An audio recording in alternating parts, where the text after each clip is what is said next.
Can one wrong text message destroy your entire career? Daniel Brooks, a 32-year-old single father, just accidentally sent a flirtatious message to his boss, Charlotte Vaughn, the most powerful and intimidating executive in the company, the woman everyone fears. Now he's standing outside her private office after hours, certain he's about to be fired. But what Charlotte says next will change his life completely, and not in the way he expects. Follow this story to the end, hit like, and comment what city you're watching from so I can see how far this story travels. Daniel Brooks sat in his car in the parking garage, staring at his phone screen like it might suddenly catch fire. The message was still there.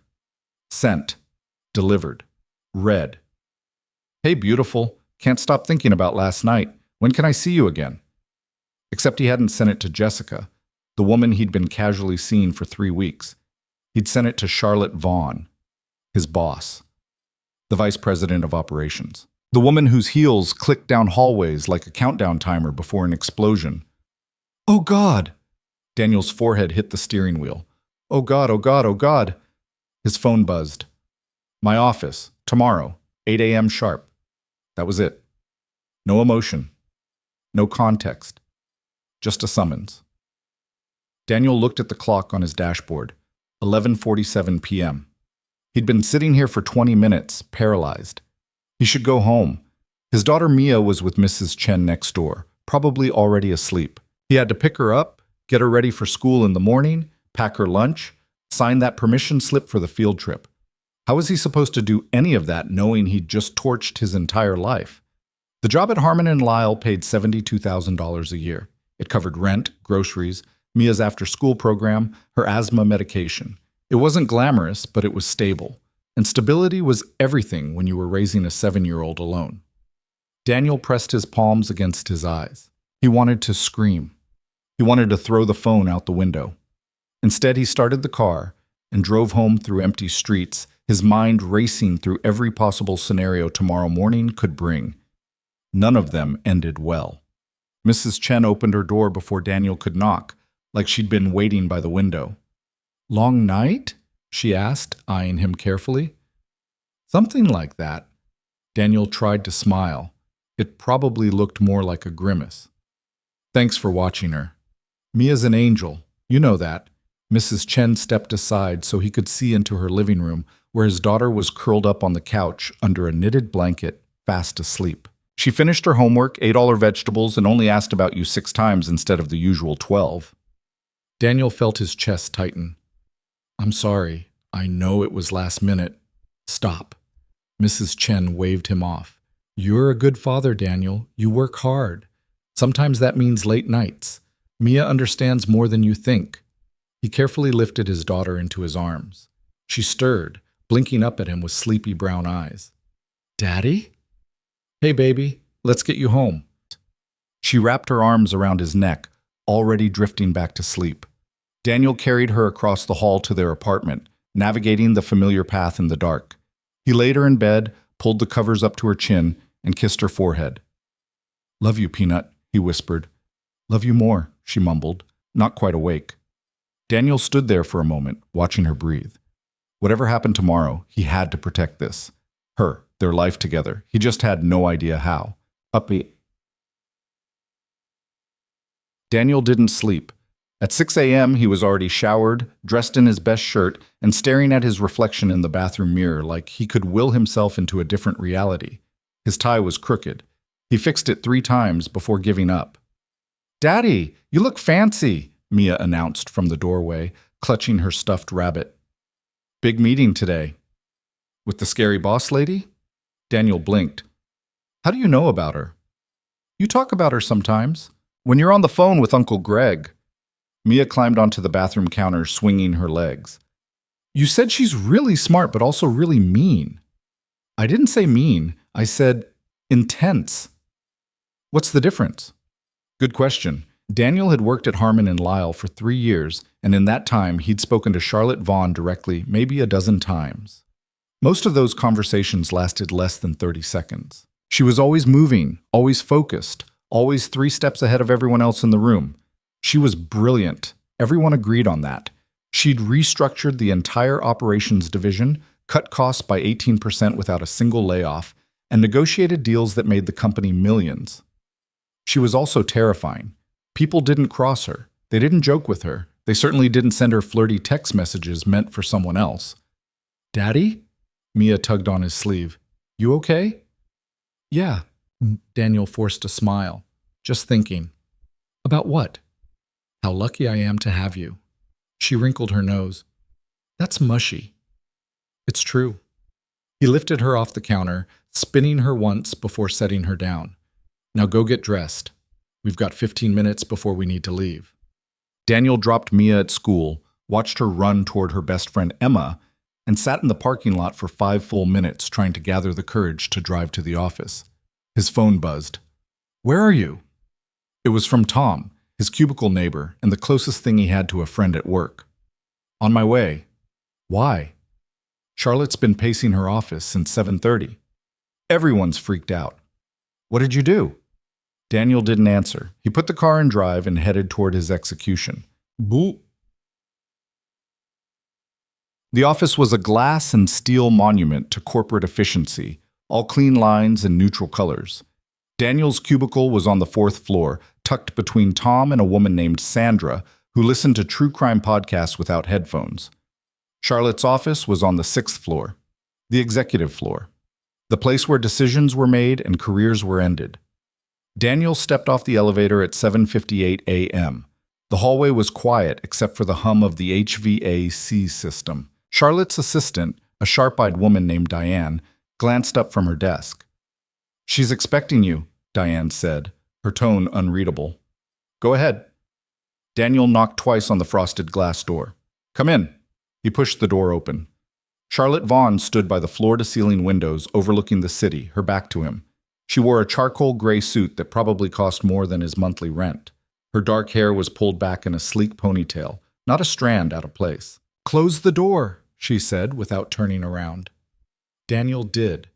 His heart was hammering so hard he thought she might hear it. Charlotte turned to face him. She was 42, which he only knew because someone had mentioned it at a company holiday party once. She had sharp cheekbones, green eyes that missed nothing, and an expression that gave away absolutely zero emotion. "Sit," she said, gesturing to one of the chairs across from her desk. Daniel sat. His hands were sweating. He wiped them on his pants. Charlotte walked to her desk, picked up her phone, and held it up so he could see the screen. His message stared back at him. "Hey, beautiful. Can't stop thinking about last night. When can I see you again?" "Do you want to explain this?" Charlotte asked, her voice calm and cold. Daniel's mouth went dry. It was a mistake. I meant to send it to someone else. I didn't mean, obviously." Charlotte set the phone down. "I assume the message was intended for someone you're seeing." Yes, her name's Jessica. It's new, it's casual." Daniel was babbling now, words spilling out in a desperate attempt to fill the silence. "I was exhausted last night. I wasn't paying attention. I grabbed the wrong contact. I'm so sorry. I know how inappropriate this is. I know I crossed a line. If you need to fire me, I understand. Please, can I have a week to find something else? I have a daughter and I'm not firing you." Daniel stopped mid-sentence. "You're what?" Charlotte leaned back in her chair, studying him like he was a puzzle she was trying to solve. "I'm not firing you, Mr. Brooks. But I do need to discuss something with you. Something confidential." "I don't understand." "How long have you worked here?" 3 years? Almost 3.5. And in that time, have you ever noticed anything unusual, inconsistent, information that didn't quite add up? Daniel blinked. "I'm not sure what you mean." Charlotte stood, walking around her desk to sit in the chair next to him instead of across from him. It was a small shift, but it changed the entire dynamic of the conversation. "Someone in this company is leaking confidential information," she said quietly. "Deals that should be locked down are falling apart. Competitors are underbidding us with numbers they shouldn't have access to. And all of it traces back to my department." Daniel's stomach dropped. "You think someone on your team is—" I don't think, I know." Charlotte's jaw tightened. "What I don't know is who, or how, or why. And I can't investigate openly without tipping them off." Why are you telling me this? Because you're observant. I've seen your reports. You notice details other people miss. You ask questions. And most importantly, she paused. You're not political. You don't play games. You just do your job and go home to your daughter. Daniel felt his face heat up. You know about Mia? I know you leave at 5:15 every day to pick her up from school. I know you don't attend happy hours or networking events. I know you turned down a promotion last year because it would have required travel. Charlotte's expression softened, just barely. I also know you're honest.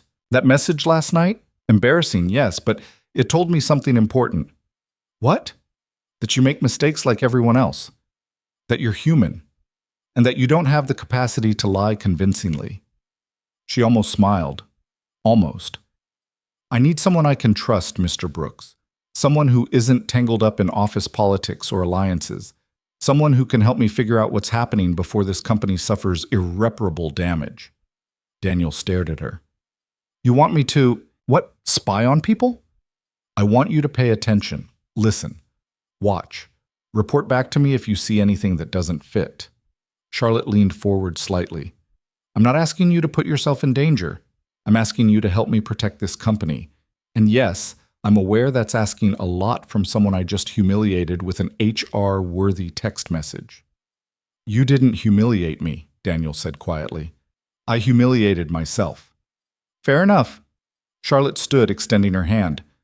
So, are you in? Daniel looked at her hand, then at her face. She was serious, completely serious. He thought about Mia, about the bills, about the fact that he'd come in here expecting to be fired and was instead being offered, what? A chance to prove himself? A way to actually matter in this company instead of just being another faceless employee in a cubicle? He shook her hand. I'm in. What? The next 2 weeks were a blur. Daniel still did his regular job, managing logistics reports, coordinating shipment schedules, answering emails. But now he was also watching, listening, paying attention in a way he never had before. Charlotte had given him a list of people to observe. 6 names, all mid to senior level managers in her department. She didn't tell him what to look for exactly, just to notice patterns, inconsistencies, anything that felt off. At first, Daniel felt ridiculous, like a kid playing detective. But then he started seeing things. Marcus Chen, the senior operations manager, always left the office at 6 p.m. sharp, except on Tuesdays. On Tuesdays, he stayed until 8 or 9, claiming he was catching up on paperwork. But his office light was always off during those extra hours. Rebecca Lawson, the logistics director, had access to Charlotte's calendar and meeting notes. She also had a habit of stepping outside to take phone calls right before major announcements were made. And then there was Brian Kowalski. Brian was Charlotte's right hand, her most trusted advisor. He'd been with the company for 12 years, worked his way up from an entry-level analyst to a senior VP position. He sat in on every major meeting, had access to every confidential file, and was universally respected. He was also the only person who'd been in the office late the night a major acquisition deal leaked to a competitor. Daniel didn't want to believe it. Brian seemed like a decent guy. He remembered people's birthdays. He donated to the office charity drives.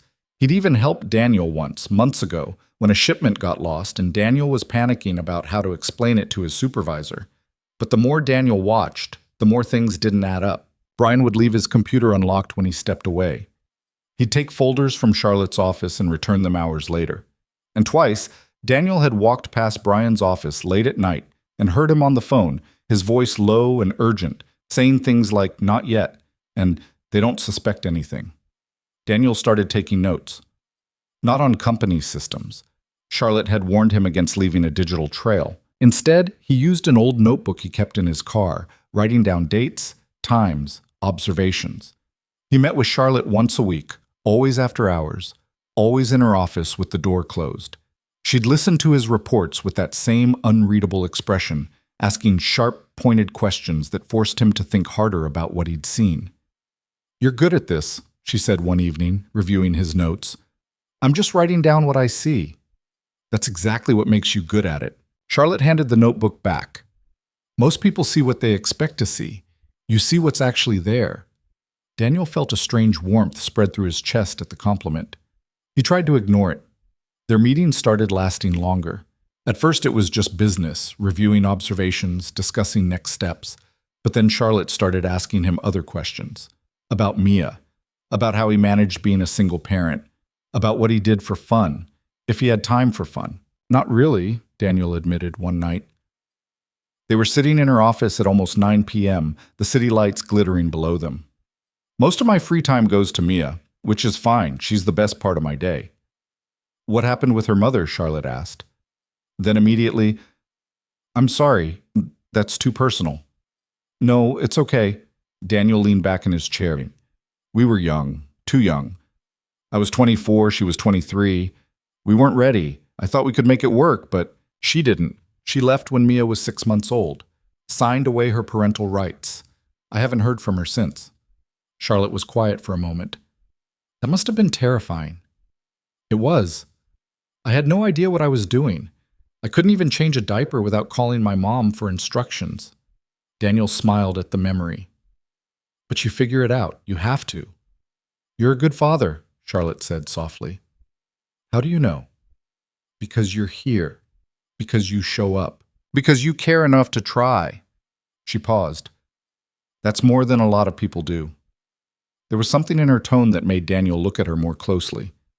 You sound like you're speaking from experience. Charlotte's expression shuddered immediately. We should get back to work. Daniel knew a wall when he saw one. He didn't push, but something had shifted between them. Some invisible barrier had cracked just slightly. 3 weeks into their investigation, Daniel noticed something that made his blood run cold. He was working late, really late, almost 10 p.m., trying to finish a logistics audit that was due the next morning. Most of the office was empty. The cleaning crew had already come and gone. Daniel stood to stretch his legs, wandering toward the break room for coffee. That's when he saw the light on in Brian Kowalski's office. He wouldn't have thought twice about it, except Brian had left at 6 p.m. Daniel had watched him walk to the elevator, briefcase in hand. Daniel approached slowly, quietly. Brian's door was slightly ajar. Inside, Brian sat at his desk, his fingers flying across the keyboard. His face was illuminated by the blue glow of the monitor, and his expression was focused, intense. Daniel watched for 30 seconds, then a minute. Brian opened Charlotte's shared drive. He navigated through folders, confidential folders, marked with red flags and restricted access warnings. He was downloading something. Daniel's heart hammered in his chest. He pulled out his phone, angling it carefully to capture a photo through the crack in the door. The angle was bad, but he could see enough. Brian's screen, the file names, the progress bar showing the download. He took 3 photos. Then he backed away, moving as silently as he could. He made it to the elevator, pressed the button. The doors opened with a soft ding that sounded like a gunshot in the empty hallway. Daniel stepped inside, his pulse racing. As the doors closed, he saw Brian's office door swing open. Brian stepped into the hallway, looking left, then right. Their eyes met for a split second. Then the elevator doors closed. What? Daniel drove straight to Charlotte's house. He didn't have her address. He'd never been there. But her contact information was in the company directory, and the address was listed. She lived in a sleek modern townhouse in a neighborhood Daniel couldn't afford if he saved for 10 years. He parked on the street, walked to her door, and knocked. No answer. He knocked again, harder. The door opened. Charlotte stood there in jeans and a white t-shirt, her hair down for the first time Daniel had ever seen. She looked younger, softer. Daniel? She blinked in surprise. What are you? It's Brian, Daniel said. I saw him, tonight. He was downloading files from your shared drive. Charlotte's expression changed instantly. Come inside. Her townhouse was immaculate. Minimalist furniture, abstract art on the walls, everything in shades of gray and white. She led him to the kitchen, where she'd apparently been working. Her laptop was open on the counter, papers spread everywhere. Tell me everything, she said. Daniel did. He showed her the photos on his phone, the timestamps, the file names he'd managed to capture. Charlotte studied the images, her face unreadable. Then she looked up at him. He saw you. I know. If he's smart, he'll know what you were doing there. He'll know you saw him. I know, Daniel repeated. Charlotte set his phone down. This is dangerous now. If Brian realizes we're onto him, then we move fast, Daniel said. We don't give him time to cover his tracks. We? Charlotte raised an eyebrow. I'm already in this. Might as well see it through. For a long moment, Charlotte just looked at him. Then, slowly, she smiled. It was a real smile, the first he'd ever seen from her. All right, she said. Let's finish this. They worked through the night. Charlotte made coffee, strong, black, the kind that could strip paint off walls. They sat at her kitchen table, laptops open, cross-referencing the files Brian had downloaded with the leaks that had happened over the past 6 months. Every single leak matched a file Brian had accessed. He's been doing this for months, Charlotte said, her voice tight with anger. Right under my nose. Why? Daniel asked. What does he get out of it? Money, probably. Someone's paying him to feed them information. Charlotte rubbed her temples. The question is who, and how do we prove it before he realizes we know? Daniel thought for a moment. Can you track his file access in real time? What do you mean? If he's downloading files, there's a log, right? Timestamps, IP addresses, all that. Yes, but... Charlotte stopped. Oh, you want to catch him in the act? Not just in the act. I want to know where he's sending the information. Who's on the other end? Charlotte leaned back in her chair, studying him. That's actually brilliant. I have my moments. Apparently, she stood, pacing the length of the kitchen. We'd need help. IT access, legal on standby, and we'd have to move carefully. If Brian realizes what we're doing, he'll destroy the evidence, Daniel finished. I know. This could go very wrong. It could. Daniel met her eyes. But doing nothing isn't an option. Charlotte nodded slowly. All right, here's what we do.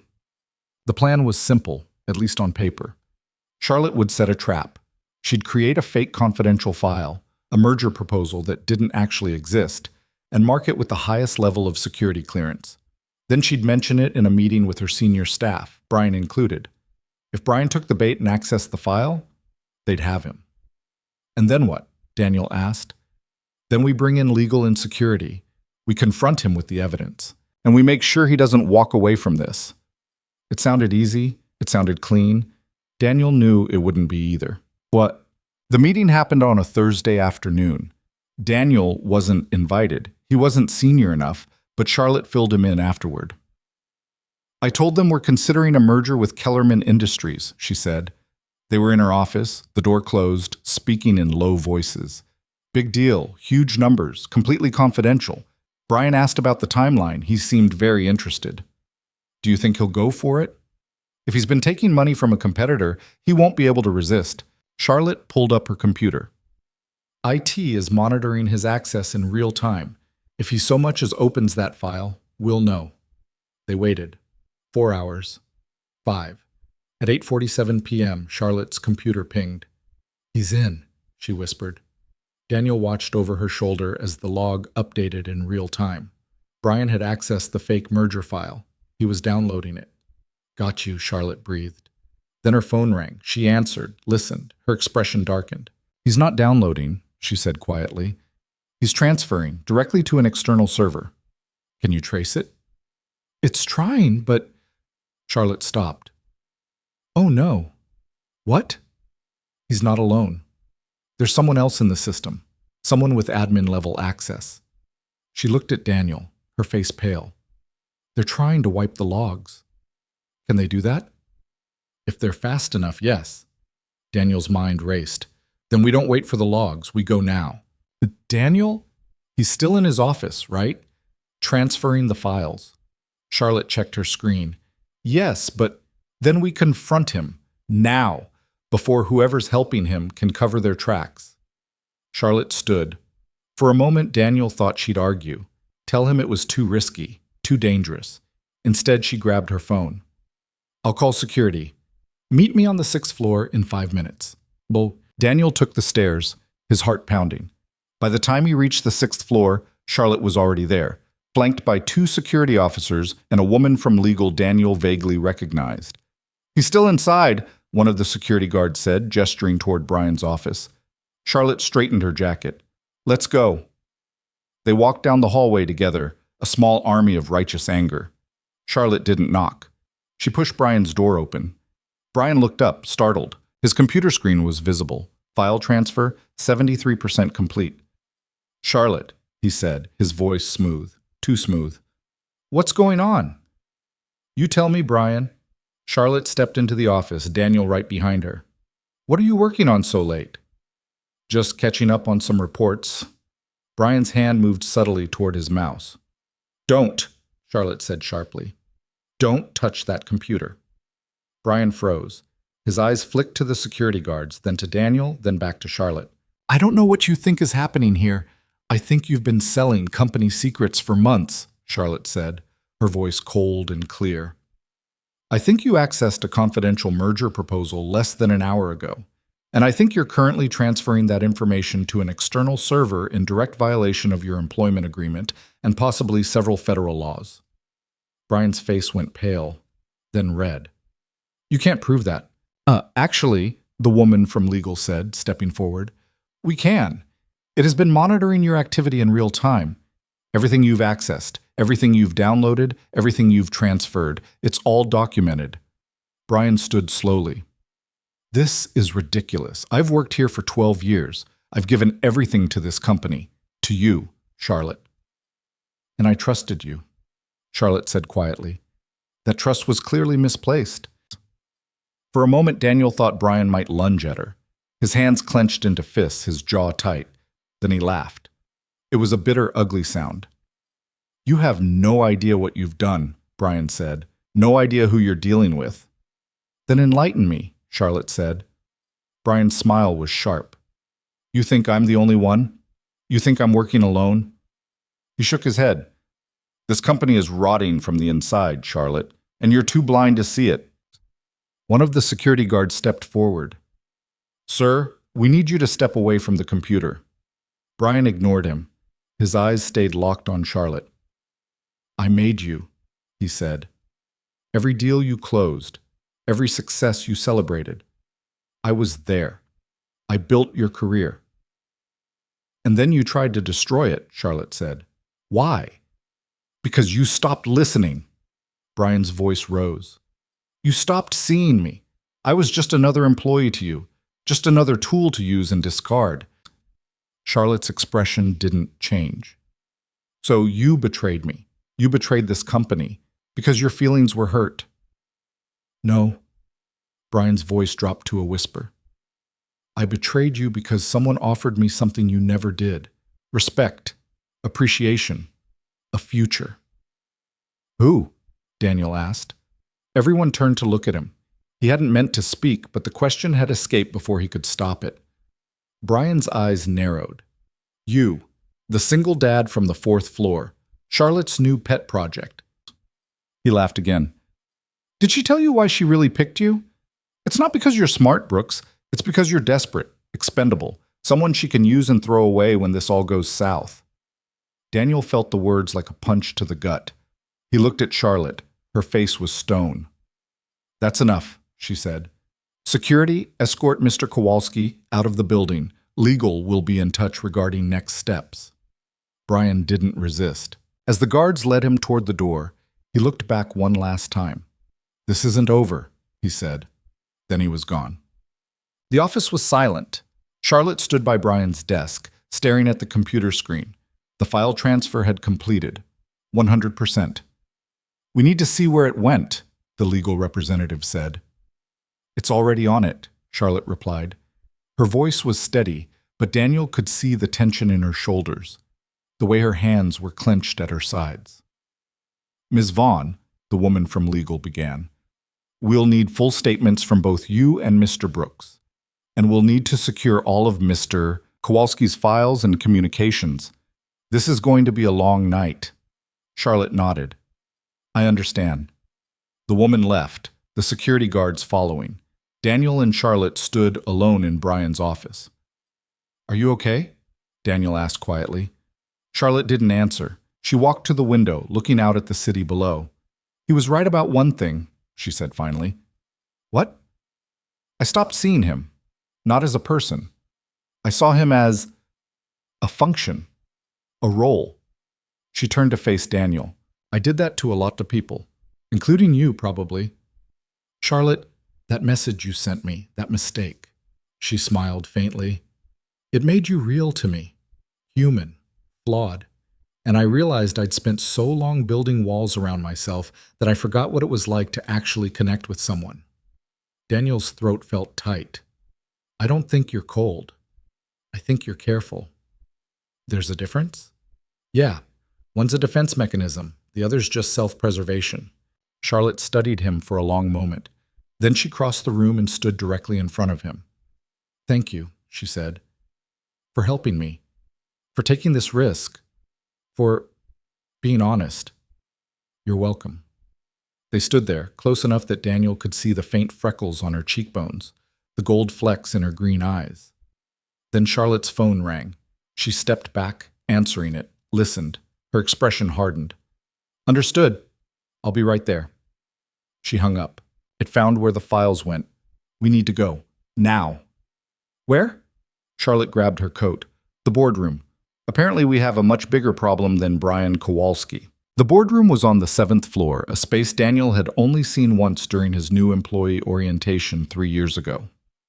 It was all glass and steel, with a massive oval table that could seat 20 people and a wall of monitors that currently displayed what looked like lines of code scrolling past at impossible speed. 3 people were already there when Daniel and Charlotte arrived. The head of IT, a nervous-looking man in his 50s named Robert Tan, the company's general counsel, Patricia Moreno, and someone Daniel didn't recognize, a woman in her 30s wearing jeans and a Stanford hoodie, her fingers flying across a laptop keyboard. Talk to me, Robert, Charlotte said, dropping her coat on a chair. Robert gestured to the monitors. The files Brian transferred went to a server in the Cayman Islands, routing through proxies, encrypted 6 ways from Sunday. Whoever set this up knew what they were doing. Can you trace it back? We're trying. Melissa here is one of the best forensic analysts on the East Coast. Robert nodded toward the woman in the hoodie. She's been tracking the data flow for the past 40 minutes. Melissa didn't look up from her screen. Whoever built this network is good. Really good. They've got redundancies, kill switches, the whole 9 yards. But they made one mistake. What? Charlotte leaned over her shoulder. They got cocky. Melissa pulled up a different screen, showing what looked like a map with glowing lines connecting various points across the globe. See this? The data bounced through servers in 12 different countries before landing in the Caymans. But one of those hops, right here, in Virginia, that's a node they've used before. Multiple times. Same encryption signature, same routing protocol. Daniel stepped closer, trying to make sense of what he was seeing. What does that mean? It means this isn't the first time someone's stolen data from Harmon and Lyle, Melissa said. It's been happening for at least 8 months. Small transfers buried in normal network traffic, easy to miss if you're not looking for it. Charlotte's jaw tightened. How much data are we talking about? Robert pulled up a spreadsheet on one of the monitors. Conservatively? About 40 gigabytes of confidential files.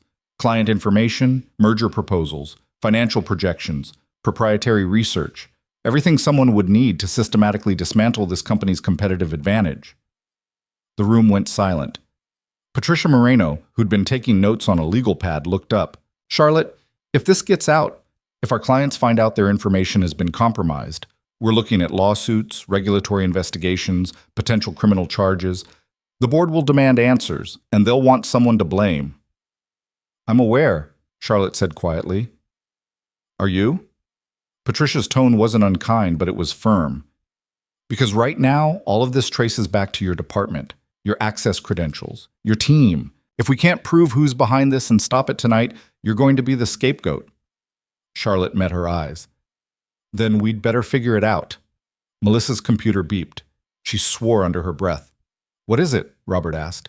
They're online, right now. Someone's accessing the server Brian sent the files to. Melissa's fingers flew across the keyboard. They're downloading everything, the whole cache. Can you block them? Charlotte demanded. Not without shutting down our entire external network, which would tip them off that we know. Daniel's mind raced. Can you see what they're looking at? Melissa pulled up another window. Yeah, they're... Wait. She leaned closer to the screen. This doesn't make sense. What doesn't? They're not just downloading, they're deleting files, covering tracks. Melissa looked up at Charlotte. Someone's sanitizing the server. They're destroying evidence.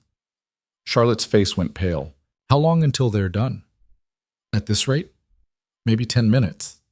Can you copy what's there before they wipe it? I can try, but do it, Charlotte ordered.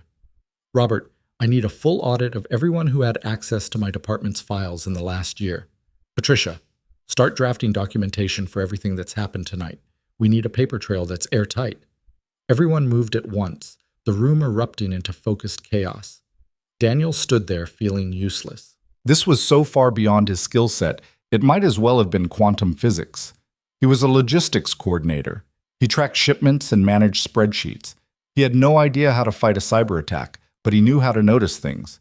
He watched Melissa work, her eyes darting between 3 different screens, watched Robert pull up access logs and cross-reference them against employee databases, watched Charlotte pace the length of the boardroom, her phone pressed to her ear as she spoke in clipped, precise sentences to someone Daniel couldn't hear. Then he noticed something. Melissa, he said quietly. She didn't respond, too focused on her work. Melissa, he repeated, louder this time. Kinda busy here. The deletion pattern, is it random? That got her attention. She glanced at him. What? The files being deleted. Are they in random order or is there a pattern? Melissa frowned, pulling up a different view. They're going chronologically, oldest to newest. Why would someone do that? Daniel asked. To cover their tracks systematically, Robert said. Start with the earliest evidence and work forward. Or, Daniel said slowly, they're deleting the files that matter most first, the ones that could identify them. Charlotte stopped pacing. Show me the deletion log. Melissa pulled it up on the main monitor. A list of files, timestamps, deletion order. Charlotte studied it for a long moment. Then her expression changed. These files, she said, pointing to the first dozen deletions. These are all from March and April of last year, right after the Kellerman acquisition talks started. So? Patricia asked. So those talks were confidential. Only 5 people in the company knew about them. Charlotte's voice was tight. Me, Brian, Marcus Chen, Rebecca Lawson, and... She stopped. And who? Daniel asked. Charlotte turned to Robert. Pull up the access log for my office. Physical access, not digital, last 12 months. Robert typed rapidly. A new list appeared on screen. Charlotte scanned it, her face growing darker with each passing second. There, she said, pointing. March 15th. Someone used a master keycard to enter my office at 11:47 p.m. The same night I had a hard copy of the Kellerman proposal locked in my desk. Who has master keycards? Patricia asked. Executives, security, facilities management? Charlotte's hands were shaking slightly. And senior HR staff. The room went very quiet. You think someone in HR is involved? Robert said carefully. I think someone with access to personnel files, salary information, and employee schedules would be very valuable to a competitor, Charlotte said. And I think it's interesting that every leak coincides with a time when the HR floor was supposedly empty. Melissa's computer beeped again. Downloads at 60%, but the deletion's accelerating. They know we're watching. Can you slow them down? Charlotte asked. Not without them knowing we're interfering. Charlotte looked at Daniel. He could see the calculation in her eyes, the rapid-fire assessment of options and risks. Do it, she said.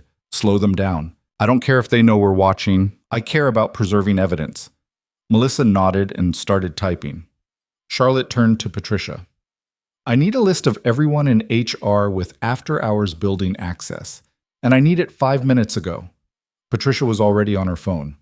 Daniel watched it all unfold, feeling like he was inside a chess game where the board kept expanding and the rules kept changing.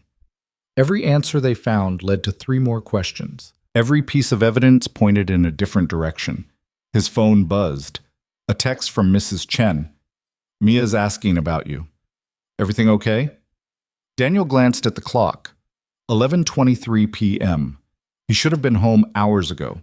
Should have tucked Mia into bed, read her the next chapter of that fantasy novel she was obsessed with, kissed her forehead and told her everything was fine. Instead, he was standing in a corporate boardroom watching his boss fight for her career while hackers deleted evidence in real time. He texted back quickly. Work emergency. Might be all night. I'm so sorry. The reply came immediately. She's fine. Don't worry. Handle what you need to. Daniel pocketed his phone and looked up to find Charlotte watching him. You should go, she said quietly. What? You have a daughter. You should be home. This isn't your fight. Yes, it is, Daniel said. I'm the one who saw Brian. I'm the one who brought you the evidence. I'm not walking away now. Charlotte held his gaze for a moment. Then she nodded, something that might have been respect flickering across her face. Downloads at 75%, Melissa announced. But they've stopped deleting. They're just sitting there. What are they doing? Robert asked. I don't know. It's like they're waiting for something. Charlotte's phone rang. She answered immediately. Yes? Whatever she heard made her face go white. When? She said. How many? Jesus Christ. Okay. I'm on my way. She hung up and looked at the room. That was building security. Someone just tried to access the server room on the basement level. They used an executive keycard, but when security challenged them, they ran. Did security get a visual? Patricia asked. No, but they found this. Charlotte held up her phone, showing a photo. It was an ID badge dropped on the floor. The name on the badge was Rebecca Lawson. Daniel felt his stomach drop. Rebecca. The logistics director. The woman who always took phone calls right before major announcements. Where is she now? Robert demanded. Security's reviewing camera footage. She entered the building at 10:15 p.m. They're trying to track her movements. She's still here, Daniel said. Everyone looked at him. If she ran from security, she's panicking. She won't leave without trying to finish whatever she started. He's right, Charlotte said. Melissa, can you lock down the server room remotely? Already done. Nothing's getting in or out of there without a biometric scan and a 6-digit access code. Charlotte started for the door. Robert, stay here and monitor the downloads. Patricia, contact the board chair. Let him know we have a situation, but it's under control. Melissa, keep copying everything you can. What are you going to do? Patricia asked. Charlotte grabbed her coat. I'm going to find Rebecca Lawson and get some answers. Daniel followed her out of the boardroom. They took the elevator down in silence. Charlotte's jaw was tight, her hands clenched into fists. You don't have to come, she said without looking at him. I know. This could get ugly. I know that too. The elevator doors opened on the 4th floor. Charlotte's phone buzzed with a text. Security found her, she said. She's in the east stairwell, heading up, not down. Up where? Charlotte's face went grim. My office. They ran. Daniel's lungs burned as they climbed the stairs 2 at a time. Charlotte was faster than he expected, her expensive heels clicking against the concrete steps in a rapid staccato rhythm. They burst through the door onto the 6th floor just as Rebecca Lawson was emerging from Charlotte's office, a manila folder clutched in her hands. For a moment, all 3 of them froze. Rebecca looked terrible. Her usually perfect hair was disheveled, her makeup smeared, her hands were shaking. Rebecca, Charlotte said, her voice surprisingly calm, put the folder down. I can't, Rebecca whispered. I can't do that. Why not? Because if I do, I'm finished. Everything I've worked for, everything I've built, it's all gone. Charlotte took a step forward. Talk to me. Tell me what's happening. Rebecca laughed, a broken sound that made Daniel's skin crawl. You don't get it, do you? You never did. You sit up here in your perfect office with your perfect career, and you have no idea what it's like for the rest of us. Then explain it to me. I needed money, Rebecca's voice cracked. My mother's medical bills, the treatments that insurance won't cover. Do you have any idea what that costs? I was drowning, and then someone offered me a way out. All I had to do was share some information, just a few files, nothing that would really hurt anyone. But it did hurt people, Charlotte said. It hurt this company. It hurt our clients. I know. Rebecca's grip tightened on the folder. I know, and I tried to stop. I told them I was done. But they said if I didn't keep feeding them information, they'd expose everything. They'd ruin me. Daniel felt a wave of sympathy despite himself. He understood desperation, understood what it felt like to be trapped between impossible choices. Who's they? Charlotte asked. Rebecca shook her head. I can't tell you that. Rebecca, listen to me. Charlotte's voice softened. Whatever you've done, whatever deal you made, it ends tonight, but you have to help us. You have to tell us who you're working for. If I do that, they'll... Rebecca's voice broke completely. They'll destroy my mother. They have her medical records, her social security number, everything. They said they'd make sure she never gets treatment at any hospital in the country. That's not legal, Daniel said. They can't actually do that. Rebecca laughed bitterly. You don't know these people. They can do anything they want. Security guards appeared at the end of the hallway, moving slowly, carefully. Rebecca saw them and backed toward the window. Don't, Charlotte said sharply. Don't do anything stupid. It's too late for that. Rebecca opened the folder, pulling out a stack of papers. These are the files they want, the ones that prove who's been funding the operation. If I give them this, they said they'd leave my mother alone. They're lying, Charlotte said. Rebecca, they're lying to you. Once you give them those files, you're useless to them. They'll throw you away. Maybe. Rebecca's hands were shaking so badly the papers rustled. But what choice do I have? You can choose to stop, Daniel said quietly. Right now. Before this gets any worse. Rebecca looked at him, really looked at him. You're the single dad, aren't you? The one Charlotte's been meeting with. Daniel nodded. You have a daughter. Her name's Mia. She's 7. What would you do? Rebecca asked. If someone threatened her? If the only way to protect her was to betray everything you believed in? Daniel thought about Mia, about her laugh, her terrible jokes, the way she always wanted one more bedtime story. I'd burn the world down if I had to, he said honestly, but I'd do it in a way that didn't destroy who I am, because she needs a father she can be proud of more than she needs anything else. Rebecca's eyes filled with tears. I just wanted to save my mom. I know, Charlotte said, and we're going to help you. But you have to trust me. You have to give me those files and tell me everything. For a long moment, Rebecca just stood there, the papers trembling in her hands. Then she dropped them. The pages scattered across the floor like confetti. Rebecca sank to her knees, sobbing. Charlotte moved forward immediately, kneeling beside her. It's okay. It's going to be okay. No, it's not, Rebecca choked out. I've ruined everything. Not everything, Charlotte said firmly. Not yet. Daniel gathered the papers, scanning the top sheet. It was a wire transfer record. Multiple transfers, actually, all going to an offshore account registered to a shell company called Meridian Consulting. He handed the stack to Charlotte. She flipped through them quickly, her expression growing darker with each page. These transfers, she said slowly, they're not just from competitors. They're from someone inside Harmon and Lyle. Rebecca nodded miserably. They have someone on the board. I don't know who. They never told me. But whoever it is has been siphoning money out of company accounts for months, using the data leaks to cover their tracks.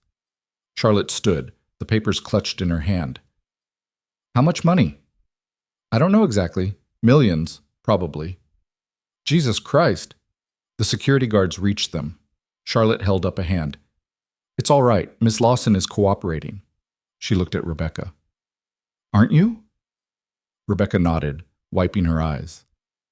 I'll tell you everything. All of it. Just, please.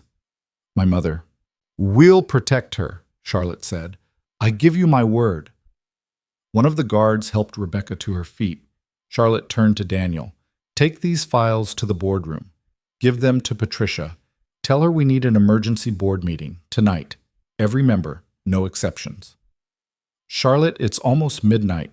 I don't care what time it is. Someone on that board has been stealing from this company and using my department as a smokescreen. We're going to find out who. Now. Well, Daniel took the files and ran. The elevator felt impossibly slow. He used the time to scan through more of the documents. The transfers were meticulous, small amounts at first, growing larger over time. Someone had been very careful, very patient, until Brian and Rebecca gave them everything they needed to get greedy. The boardroom was exactly as he'd left it. Robert and Melissa were still hunched over computers. Patricia was on her phone, speaking rapidly in legal jargon Daniel couldn't follow. He dropped the files on the table in front of her. She stopped mid-sentence. What is this? Wire transfers. Proof that someone on the board is involved. Daniel was breathing hard. Charlotte wants an emergency board meeting. Tonight. Everyone. Patricia stared at him, then at the files. Then she hung up her phone and started dialing again. This is Patricia Moreno. I need to speak with Chairman Walsh immediately. Yes, I know what time it is. This is a crisis-level situation. Daniel sank into a chair, his legs suddenly unsteady. Melissa looked over at him. You okay? I don't know, he admitted. This is all so far beyond. I'm just a logistics guy. I coordinate shipments. I make sure trucks go to the right places. Hey! Melissa's voice was surprisingly gentle. You found the evidence. You backed up your boss when she needed it. That's not nothing. It doesn't feel like enough. It never does, Robert said quietly. But you show up anyway. That's what matters. Daniel's phone buzzed again. Another text from Mrs. Chen. Mia woke up asking for you. I told her you're saving the day. She wants to know if you're fighting dragons or just boring grown-up stuff. Despite everything, Daniel smiled. He texted back, definitely dragons. Tell her I'll slay them all and be home soon. Patricia hung up her phone. Chairman Walsh will be here in 45 minutes. He's calling the other board members now. We'll have quorum within the hour. Did you tell him what this is about? Robert asked. I told him we've uncovered evidence of corporate espionage and embezzlement at the board level. Patricia's expression was grim. He's not happy. None of us are, Melissa muttered. The door opened. Charlotte walked in with Rebecca, who looked like she might collapse at any moment. One of the security guards stayed with them. Melissa, I need you to run a full financial audit, Charlotte said without preamble. Cross-reference every wire transfer in those documents against board member financial disclosures. Robert, pull security footage from the executive floor for the last 6 months. Focus on after-hours access. What are you looking for? Robert asked. Patterns. Someone's been moving money and covering their tracks. They had to physically access certain systems to do it. I want to know who. Everyone moved at once. Charlotte pulled out a chair for Rebecca, who sat down heavily. I need water, Rebecca whispered. Daniel got up, finding bottles in a mini fridge in the corner. He handed one to Rebecca, who took it with shaking hands. Thank you, she said quietly. Charlotte sat across from her. Start from the beginning. How did they approach you? Rebecca took a long drink of water. It was about a year ago, right after my mom's diagnosis, stage 4 pancreatic cancer. The treatment protocol was experimental, not covered by insurance. I was looking at $500,000 in medical bills. And someone offered to help, Charlotte said. An email. Untraceable. They said they knew about my situation. They said they could make it go away. All I had to do was share some files, nothing too sensitive, just market research, competitor analysis, things that wouldn't really hurt the company. But it escalated. Rebecca nodded. Every time I sent them something, they asked for more. And every time I tried to stop, they threatened my mother. Eventually, they connected me with Brian, said we'd work together, safety in numbers. Did Brian know about the board member? No, at least I don't think so. They compartmentalized everything. Brian thought he was working directly with a competitor. I thought I was feeding an investment firm. Neither of us knew the full scope. Melissa looked up from her computer. Got something? 3 board members have offshore accounts, but only one matches the routing numbers in these wire transfers. Who? Charlotte asked. Richard Kessler. The name hung in the air like a bomb. Daniel knew that name. Everyone at Harmon and Lyle knew it. Richard Kessler had been on the board for 15 years. He was a major shareholder, a respected voice in corporate governance. He played golf with the CEO. Are you sure? Charlotte's voice was very quiet. The accounts registered to a shell company in his wife's maiden name, Melissa said. But the transfer patterns match his travel schedule. Every time he was out of the country, money moved. He'd access the servers remotely, make the transfers, and route them through whatever country he was visiting. Robert pulled up security footage on the main screen. Here, 3 months ago, Kessler entering the building at 2 a.m. on a Saturday. They watched in silence as the footage showed a distinguished man in his 60s using a key card to access the executive floor. What was he doing here at that hour? Patricia asked. According to the access logs, Robert said, he went straight to the secure file room, spent 90 minutes there, left with a briefcase. Charlotte's hands were clenched so tightly her knuckles were white. How much has he stolen? Melissa pulled up a spreadsheet. Based on these transfers, conservative estimate, $8.3 million over 14 months. The room went silent. 8 million, Charlotte repeated slowly. He's on the board. He makes a 7-figure salary. Why would he risk everything for gambling debts? Rebecca said quietly. Everyone looked at her. I overheard him on a phone call once. He was in Charlotte's office for a meeting. I was outside. He was talking about Vegas, about markers, about people he owed money to. I didn't think anything of it at the time. Patricia was already typing on her phone. I'm running a background check. If he has gambling debts, there'll be a trail. Charlotte stood and walked to the window, staring out at the city. Daniel could see the tension in every line of her body. He stood and walked over to her. You okay? He asked quietly. I trusted him, Charlotte said. Richard was my mentor when I first started here. He's the one who recommended me for the VP position. And the whole time, he was using me as cover to rob the company. That's not on you, isn't it? I should have seen it, should have noticed something was wrong. You did notice, Daniel pointed out. That's why we're here. That's why we caught them. Charlotte turned to look at him. I almost destroyed your life with this. If I'd been wrong, if Brian had been innocent. But you weren't wrong. And I'm still here. For a moment, something passed between them. Something that had nothing to do with corporate espionage or embezzlement. Something that made Daniel's heart beat faster and his throat go dry. Then Patricia's phone rang, shattering the moment. It's Chairman Walsh, she said. He's in the building. Charlotte straightened her shoulders, the vulnerable woman disappearing behind the mask of the executive.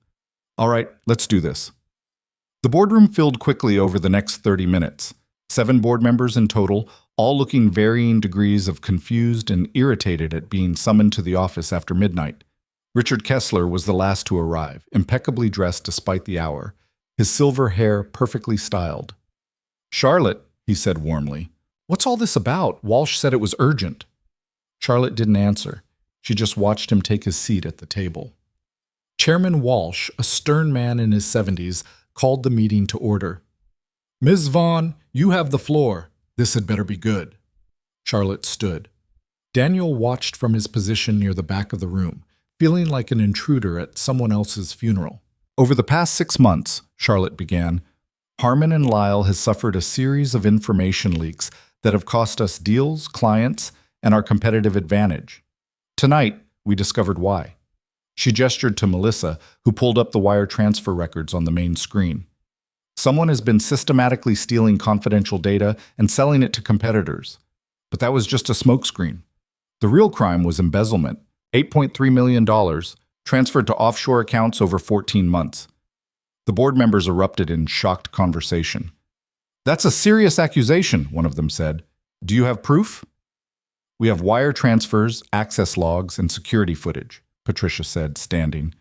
We also have a confession from one of the individuals involved, who has agreed to cooperate fully with the investigation. Richard Kessler hadn't moved. He sat perfectly still, his expression neutral. Who? Chairman Walsh demanded. Who's responsible for this? Charlotte looked directly at Richard. Someone we all trusted. Someone who had access to everything he needed and the authority to avoid suspicion. Richard smiled. It was a cold, calculated expression.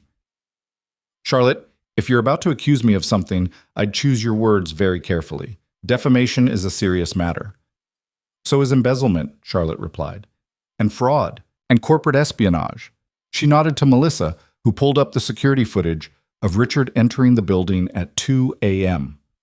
Then the wire transfer records, with the shell company name highlighted. Then the travel correlation chart showing how every transfer matched Richard's international trips. The other board members stared at the evidence, their faces ranging from shocked to horrified. Richard's smile never wavered. This is circumstantial at best. You have no actual proof linking me to any of this. We have your fingerprints, Robert said, speaking for the first time. He held up an evidence bag containing a USB drive. This was found in the secure file room tucked behind a server rack. It has your prints on it, and it contains copies of every file that was stolen. Richard's smile finally cracked. We also have bank records, Patricia added. A warrant was executed 20 minutes ago on your offshore accounts. Federal investigators are currently reviewing the transactions. The room exploded. Board members shouted questions. Chairman Walsh demanded order. Richard sat frozen, the color draining from his face. Charlotte stood at the head of the table, perfectly calm. "Richard Kessler," she said clearly, "you are hereby terminated from the board of Harmon and Lyle, effective immediately. Security will escort you from the building. Law enforcement has been notified and is waiting outside." Richard stood slowly.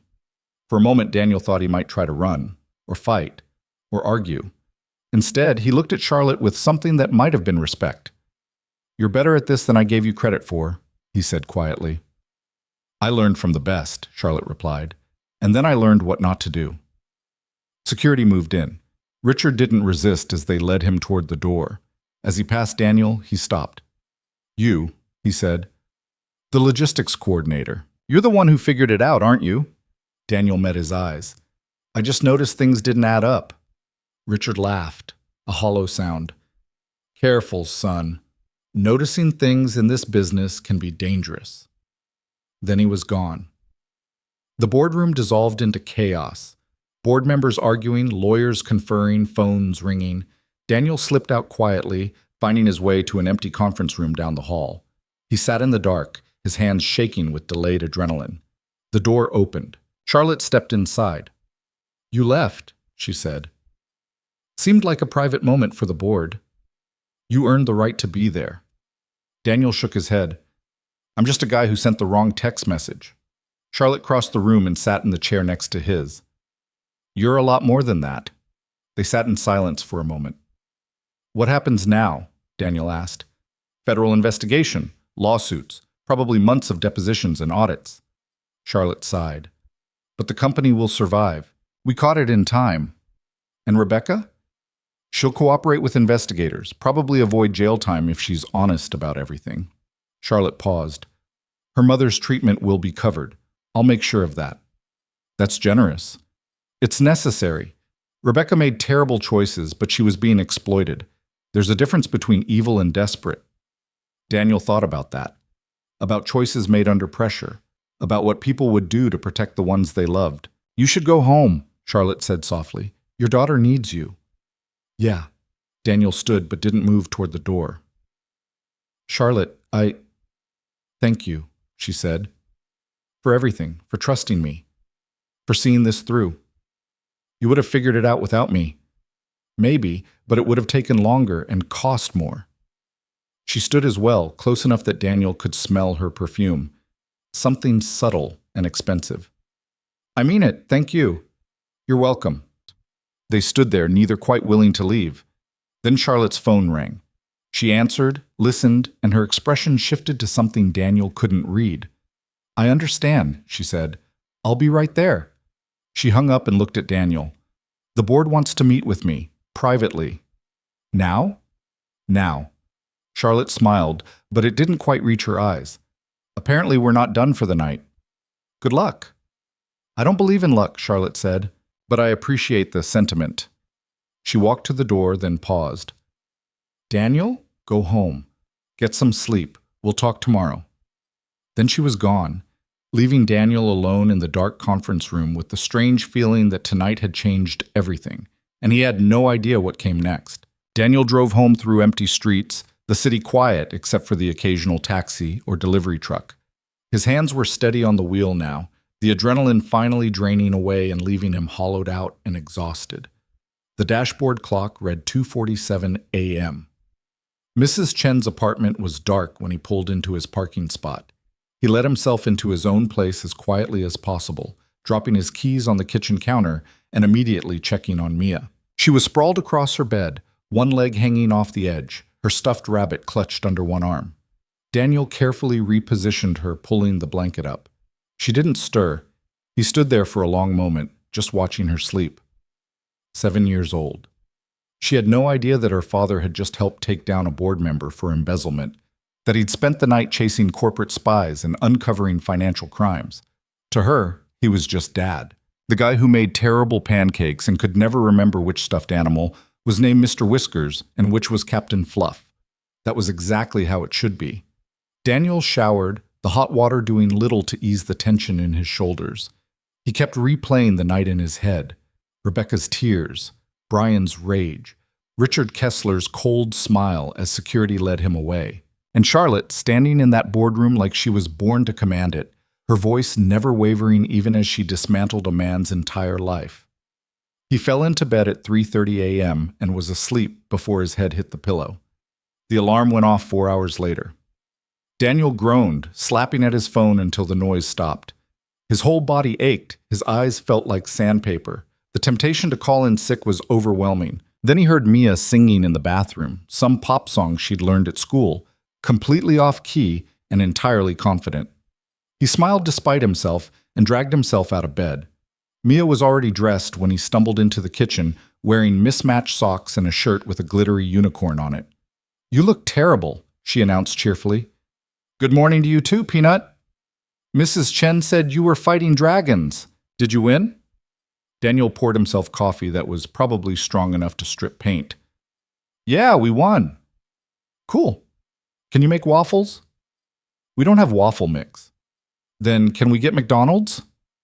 Daniel checked his watch. They had 15 minutes before they needed to leave for school. "Sure. Why not?" Mia pumped her fist in victory. They made it to school with 3 minutes to spare. Mia kissed his cheek and ran off to join her friends without a backward glance. Daniel sat in his car for a moment, finishing his coffee and trying to gather the energy to drive to the office. His phone buzzed, a text from Charlotte. "Board meeting went until 4 a.m., taking the morning off. You should too." Daniel stared at the message. He'd used exactly one sick day in 3 years, and that was when Mia had the flu and he couldn't find backup childcare. He typed back, "I'm already up. Might as well come in." The reply came immediately. "That's not taking the morning off. Neither is texting your employees at 7:45 a.m. A pause.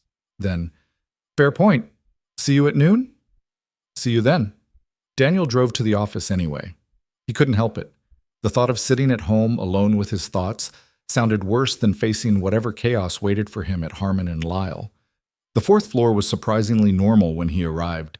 People at their desks, phones ringing, the hum of fluorescent lights, and HVAC. Tom glanced up as Daniel dropped his bag at his cubicle. "Dude, where were you yesterday? You missed all the drama." Daniel blinked. "What drama?" "You didn't hear? They arrested Richard Kessler. Like actual federal agents showed up and walked him out in handcuffs. It was insane." "When did this happen?" "Around 6 this morning. I got here early to finish the Mitchell report and saw the whole thing." Tom leaned closer, lowering his voice. "Rumor is he was embezzling money. Millions of dollars. Charlotte Vaughn is the one who caught him." Daniel kept his expression neutral. "Really?" "Yeah, everyone's talking about it. Apparently she's been investigating for weeks. Some people are saying she's going to get promoted to the executive board." Tom paused.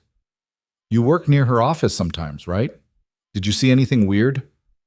"I coordinate logistics, Tom. I'm barely on the 6th floor." "Right, yeah. I just thought maybe you'd heard something."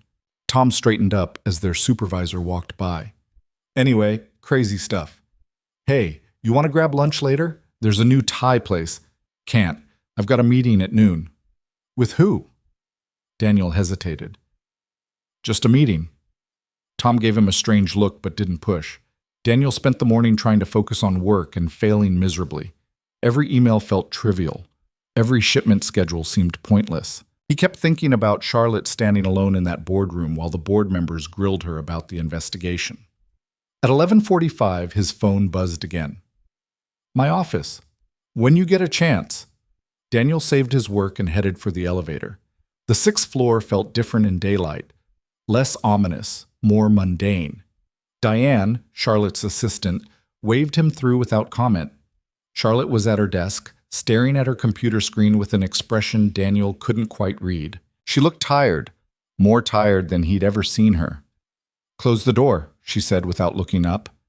Daniel did. Charlotte finally looked at him. "How's Mia?" The question caught him off guard. "She's fine. Wanted McDonald's for breakfast and asked if I actually fought dragons last night." That got a small smile. "What did you tell her?"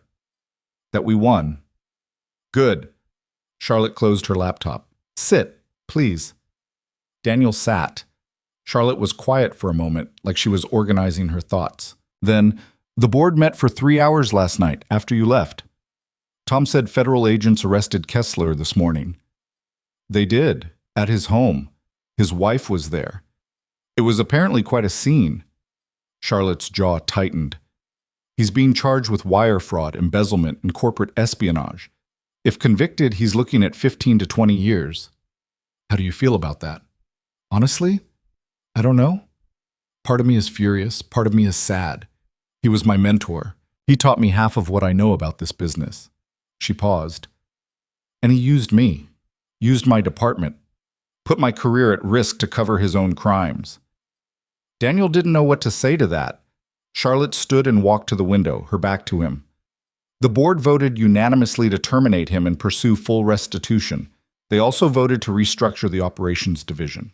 New oversight protocols, more transparency, independent audits every quarter. That sounds good. It is good. It's necessary. Charlotte turned to face him. They also voted to promote me. Daniel felt his eyebrows rise. Promote you? To what? Executive Vice President of Operations. I'll report directly to the CEO. It's the highest position in the company outside of the C-suite. Charlotte, that's incredible. Congratulations. Thank you. But her expression didn't match the achievement. She looked troubled. What's wrong? Daniel asked. Charlotte walked back to her desk, picked up a folder, and handed it to him. This is your new position, Director of Strategic Operations.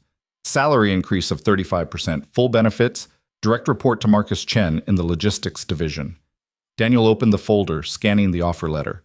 The numbers were staggering, more money than he'd ever imagined making. I don't understand, he said slowly. The board was impressed with your work on the investigation. They want to retain you in a more strategic capacity. But I'm not qualified for this. I'm a coordinator.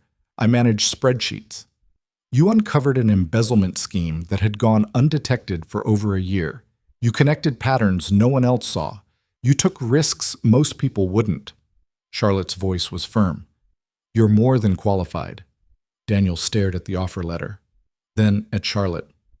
You're removing me from your department, he said quietly. Charlotte didn't deny it. Yes. Why? She met his eyes. Because of the text message. Daniel felt his stomach drop. I thought we were past that. I said I wouldn't fire you, and I meant it. Charlotte's expression was carefully neutral. But Daniel, we both know that text wasn't entirely a mistake. The words hung between them. Daniel opened his mouth to argue, to explain, to tell her she was wrong. But she wasn't wrong. I sent it to Jessica, he said finally. That part was true. I know, but the reason you were texting her at all, the reason you've been seeing someone casually for 3 weeks without getting serious. Charlotte paused. I'm not blind, Daniel. I've seen the way you look at me. Heat flooded Daniel's face. Charlotte, I would never. I know, you're not that kind of person. You'd never cross that line. Her voice softened. But the line exists, and as long as you report to me, as long as I have authority over your career and your livelihood, anything between us would be inappropriate, unethical, potentially illegal depending on how HR wants to interpret the handbook. Daniel couldn't argue with that. He'd thought about it himself, late at night when he couldn't sleep, thought about how wrong it was to feel this pull toward his boss, how dangerous it was to let himself care about someone who controlled his paycheck. So you're moving me to a different department, he said. I'm moving you to a position where you'll excel and where there's no power imbalance. Charlotte walked around her desk to stand in front of him. Because you deserve a career based on your merit, not on whatever this is between us. And because if something is going to happen between us, it needs to be fair, equal, honest. Daniel's heart was hammering. If something is going to happen? Charlotte smiled. It was a real smile, warm and genuine and a little bit nervous. I don't make a habit of spending midnight hours with my employees, Daniel, or sharing personal stories, or caring whether they think I'm cold. I don't think you're cold. I know, that's part of the problem. They stood there, close enough to touch, neither of them moving. What happens now? Daniel asked. You take the weekend to think about the job offer. If you accept, you start Monday in your new position. Marcus is expecting you. And after that? Charlotte's smile turned a little bit wicked. After that, I believe you owe me a drink. Something about whiskey? Daniel couldn't help but smile back. I never said anything about whiskey. No, but I'm saying it now. She stepped back, putting professional distance between them again. Take the job, Daniel. You've earned it, and then we'll figure out the rest. Daniel looked down at the offer letter in his hands. Director of Strategic Operations. It sounded important. It sounded like someone else's job. But maybe that was the point. Maybe it was time to stop being invisible. Stop playing it safe. Okay, he said. I'll take it. Good. Charlotte extended her hand. Congratulations, Mr. Brooks. Daniel shook it, feeling the warmth of her palm against his. Thank you, Miss Vaughn. She held his hand a moment longer than necessary, then let go. Now get out of my office, she said, but her tone was light. I have 17 meetings today, and you're making me late for the first one. Daniel left, clutching the folder like it might disappear if he let go. The weekend passed in a blur. Daniel told Mia about his promotion over pizza Friday night. She'd asked if it meant he was rich now. He'd laughed and said not quite, but maybe they could think about getting a bigger apartment, somewhere with a second bedroom so she didn't have to keep her toys in the living room. Can we get a dog? Mia asked. Let's start with the apartment. Saturday he took her to the park, then to a movie she'd been begging to see. Sunday they did laundry and groceries and homework. Normal life. The kind of routine that kept him grounded, but his mind kept drifting back to Charlotte, to the way she'd looked at him in her office, to the promise of something that might happen now that the barriers were coming down. Monday morning arrived too fast and not fast enough. Daniel wore his best suit, the one he usually saved for performance reviews. He dropped Mia at school and drove to the office with his stomach doing flips. Marcus Chen's office was on the 5th floor, a space larger than Daniel's entire cubicle had been. Marcus himself was a tall, thin man in his 50s with graying hair and sharp eyes. Daniel Brooks, he said, standing to shake Daniel's hand. I've heard a lot about you. All good, I hope. Charlotte doesn't praise people lightly. If she says you're worth investing in, I believe her. Marcus gestured to a chair. Let's talk about what you'll be doing here. The next hour was a whirlwind of information. Daniel's new role involved overseeing strategic initiatives across 3 departments, coordinating with vendors on major contracts, and analyzing operational efficiency. It was challenging. It was terrifying. It was exactly what he needed. You'll have an assistant starting next week, Marcus said, and an office. 4th door on the left. It's not huge, but it's yours. An office. With a door. And a window. Daniel felt like he'd stepped into someone else's life. By Wednesday, he was drowning in new responsibilities. Learning new systems, meeting new people, trying to figure out which fires to put out first. He missed the simplicity of his old job, where the worst thing that could happen was a delayed shipment. But he didn't miss being invisible.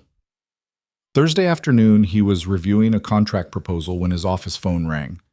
Daniel Brooks. It's Charlotte. His pulse jumped. They hadn't spoken since Monday. Hey, what's up? I need a favor. Are you free for lunch tomorrow? I think so. Let me check. Daniel pulled up his calendar, which was a disaster of overlapping meetings. I've got a conference call at 1, but I'm open before that. Perfect. Meet me at Giuliano's at noon. Do you know it? The Italian place on 5th Street? That's the one. I'll make a reservation. Okay. Is this work-related or... It's lunch, Daniel. He could hear the smile in her voice. I'll see you tomorrow. She hung up before he could respond. Daniel sat there for a moment, staring at his phone. Then he texted Tom. Do you know anything about Giuliano's? The response came quickly. Fancy Italian place. Date night territory. Why? Daniel didn't answer. Friday at noon, he walked into Giuliano's feeling like he was about to sit for an exam he hadn't studied for. The restaurant was beautiful. White tablecloths, soft lighting, the smell of garlic and fresh bread filling the air. Charlotte was already there, sitting at a corner table. She'd changed since this morning. No longer in her usual sharp suit, she wore a navy blue dress that looked effortlessly elegant. You changed, Daniel said, sitting down. So did you. Is that a new tie? Daniel glanced down. He'd bought it yesterday during his lunch break, panicking that all his ties looked cheap. Maybe. Charlotte smiled. It's nice. A waiter appeared, poured water, recited specials that Daniel barely heard. He ordered something at random. Charlotte did the same. When they were alone again, she leaned back in her chair. How's the new job treating you? It's intense. I think I've learned more in 4 days than I did in 3 years as a coordinator. Good. That means you're being challenged. That's one way to put it. Daniel paused. Marcus is great, by the way. He actually listens when I have ideas. Marcus is one of the smartest people in this company. You'll learn a lot from him. They fell into easy conversation after that. Work, mostly, but it felt different without the weight of hierarchy between them. Charlotte told him about the new oversight protocols, the headaches of restructuring. Daniel told her about a vendor contract he'd saved by catching an error no one else had noticed. That's exactly why I recommended you for this position, Charlotte said. You see things. I just pay attention. Most people don't. They're too busy looking at what they expect to see. The food arrived. It was delicious, though Daniel barely tasted it. He was too focused on Charlotte, on the way she gestured when she talked, the way she laughed at his terrible jokes about supply chain management. Can I ask you something? Daniel said, setting down his fork. Of course. Why didn't you fire me? That first day when I sent you that text. You could have. It would have been justified. Charlotte considered the question. Do you want the professional answer or the honest one? The honest one. Because I was curious. She met his eyes. That message was so human, so genuine, and I realized I'd been treating everyone around me like chess pieces for so long that I'd forgotten what actual connection felt like. You reminded me. Daniel felt his chest tighten. That's a lot of weight to put on one stupid text message. Maybe. But sometimes stupid mistakes lead to important things. The waiter cleared their plates. Charlotte ordered coffee. Daniel did too, even though he'd had 3 cups already and was probably vibrating. I need to tell you something, Charlotte said once they were alone again. The board asked me to join a task force. Corporate ethics and transparency. It's a big deal. High visibility. Lots of travel. That's amazing. Congratulations. Thank you. But it means I'll be away from the office more. Which means, she paused, which means we won't see each other as much. At least not in a professional capacity. Well, Daniel understood what she wasn't saying. But maybe in other capacities? Maybe, Charlotte smiled. If you're interested. I'm interested. Good. Because I am too. Very interested. She glanced at her watch. But right now I have a meeting in 20 minutes, and you have a conference call. Right. Work. Charlotte signaled for the check. When it arrived, she handed the waiter her credit card before Daniel could reach for his wallet. I invited you, she said. My treat. Next time is on me, then. Next time. Charlotte's smile was soft. I like the sound of that. They walked out together, pausing on the sidewalk. The afternoon was sunny and warm, people streaming past on their lunch breaks. Thank you for this, Daniel said. For what? Lunch? For everything. The job. The second chance. For not treating me like I'm invisible. Charlotte stepped closer, close enough that he could see the exact shade of green in her eyes. You were never invisible, Daniel. You just thought you were. She touched his arm lightly, a brief contact that sent electricity up his spine. Then she was walking away, heels clicking on the pavement, leaving Daniel standing there with his heart racing and a smile he couldn't quite contain. The next 2 weeks were chaos. Charlotte's task force meetings kept her traveling. New York, Boston, Chicago. Daniel's new role kept him buried in projects and presentations. They texted occasionally, brief messages late at night when they were both still working. Charlotte. How did the vendor meeting go? Daniel. Good. Saved the company $40,000 on the shipping contract. Charlotte. Excellent. Knew you would. Daniel. How's Boston? Charlotte. Cold, boring, missing real coffee. Daniel. Missing anything else? A long pause, then, maybe. It wasn't much, but it was enough to keep hope alive. 3 weeks after their lunch, Daniel was working late in his office when someone knocked on his door. Come in, he called, not looking up from his spreadsheet. You're here late. Daniel's head snapped up. Charlotte stood in his doorway, briefcase in hand, looking tired but pleased to see him. "You're back," Daniel said stupidly. "Flew in 2 hours ago, came straight here to catch up on emails." She stepped inside, closing the door behind her. "What are you working on?" "Quarterly projections. They're due Monday, and I'm behind." "Can they wait?" "Probably. Why?" Charlotte set her briefcase down. "Because I've been in meetings and hotels for 3 weeks and I'm tired of talking about corporate governance. I'd much rather talk to you." Daniel saved his work and closed his laptop. "Okay, what do you want to talk about?" "Honestly, nothing." Charlotte sat in the chair across from his desk. "I just wanted to see you." The admission hung in the air between them. "I missed you too," Daniel said quietly. Charlotte smiled. "Good, because I've been thinking." "About what?" "About that drink you owe me. The whiskey we never got around to." "I'm pretty sure you owe me the drink at this point." "Fine. We'll split it." Charlotte leaned forward. "Are you free Saturday night?" Daniel's mind raced. Saturday was 2 days away. He'd need to arrange childcare for Mia, figure out what to wear, maybe actually buy a decent bottle of whiskey. "I'm free," he said. "Good. My place. 7 o'clock. I'll cook." "You cook?" "I'm full of surprises, Mr. Brooks." Charlotte stood, picking up her briefcase. "Don't look so terrified. It's just dinner." "Right, dinner. At your place, just the two of us. Unless you'd prefer a restaurant." "No, your place is perfect." Charlotte walked to the door, then paused. "Daniel?" "Yeah?" "This doesn't have to be complicated. We're two adults who like each other. We're allowed to explore that." "I know, Daniel ran a hand through his hair. "I don't want to mess this up." "Then don't." Charlotte's expression softened. "Just be yourself. That's all I want." She left before he could respond. Daniel sat in his office for a long time after that, staring at the closed door and trying to process what had just happened. Saturday night, dinner, at Charlotte's place. He pulled out his phone and texted Mrs. Chen, "Any chance you can watch Mia Saturday night?" The response was immediate. "Hot date?" "Maybe." "It's about time. What time do you need me?" Daniel smiled. 6 o'clock. I'll be there. And Daniel? Wear something nice.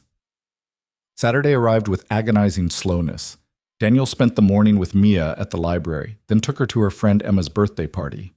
Normal dad stuff. But his mind was elsewhere. At 5 o'clock, he showered and stood in front of his closet trying to decide what to wear. Everything looked wrong, too casual, too formal, too much like he was trying too hard. He finally settled on dark jeans and a button-down shirt, no tie. Mrs. Chen arrived at 6 sharp, took one look at him, and smiled. "You look handsome," she said. "I look nervous." "That too. But it's sweet." She shooed him toward the door. "Go. Mia and I will be fine." Bedtime is 8:30. There's pizza money on the counter. Her inhaler is... Daniel, I've been watching this child for 3 years. I know where her inhaler is. Go enjoy your evening. Daniel kissed Mia goodbye, endured her making kissy noises at him, and escaped before he could second-guess himself. Charlotte's townhouse looked different at night. Warmer somehow. Inviting. Daniel parked on the street, grabbed the bottle of whiskey he'd bought, a decent single malt that had cost more than he wanted to admit, and walked to her door. He knocked. Charlotte answered almost immediately, wearing jeans and a soft gray sweater that made her look younger. Softer. Her hair was down, and she was barefoot. "Hi," she said. "Hi." They stood there for a moment, both suddenly awkward. Then Charlotte laughed. "This is ridiculous. Come inside." Daniel followed her into the kitchen where something smelled amazing. Garlic, herbs, tomatoes. "I made pasta," Charlotte said. "Nothing fancy. I hope that's okay." "It's perfect." She took the whiskey bottle, examining the label. "Good choice. We'll save this for after dinner." Daniel watched her move around the kitchen, comfortable and confident in her own space. It was strange seeing her like this. Not the executive in the sharp suit, just Charlotte, a woman who cooked pasta and went barefoot in her own home. They ate at her kitchen table, talking easily about everything and nothing. Mia's school project about the solar system, Charlotte's nightmare task force meeting in Chicago, the terrible coffee in Daniel's office. "I've been meaning to ask," Charlotte said, refilling their wine glasses. "How did you end up as a single father? You mentioned Mia's mother left, but you never said why. Daniel set down his fork. Her name was Ashley. We met in college, got pregnant sophomore year. Neither of us was ready, but I thought we could make it work. I thought if we loved each other enough, that would be enough. But it wasn't. No. Ashley was 23 with a baby she never wanted and a boyfriend who worked retail trying to pay for diapers. She lasted 6 months before she couldn't take it anymore. Daniel stared at his wine. She signed the papers, left, and I haven't heard from her since. Not even a birthday card for Mia. That must have been terrifying. It was. I had no idea what I was doing. My mom helped at first, but she lives in Florida now. Mostly it was just me and Mia, figuring it out as we went. Charlotte reached across the table, covering his hand with hers. You did a good job. She's a great kid. You've never met her? No. But I see how you talk about her, how you light up when her school calls or she texts you something silly.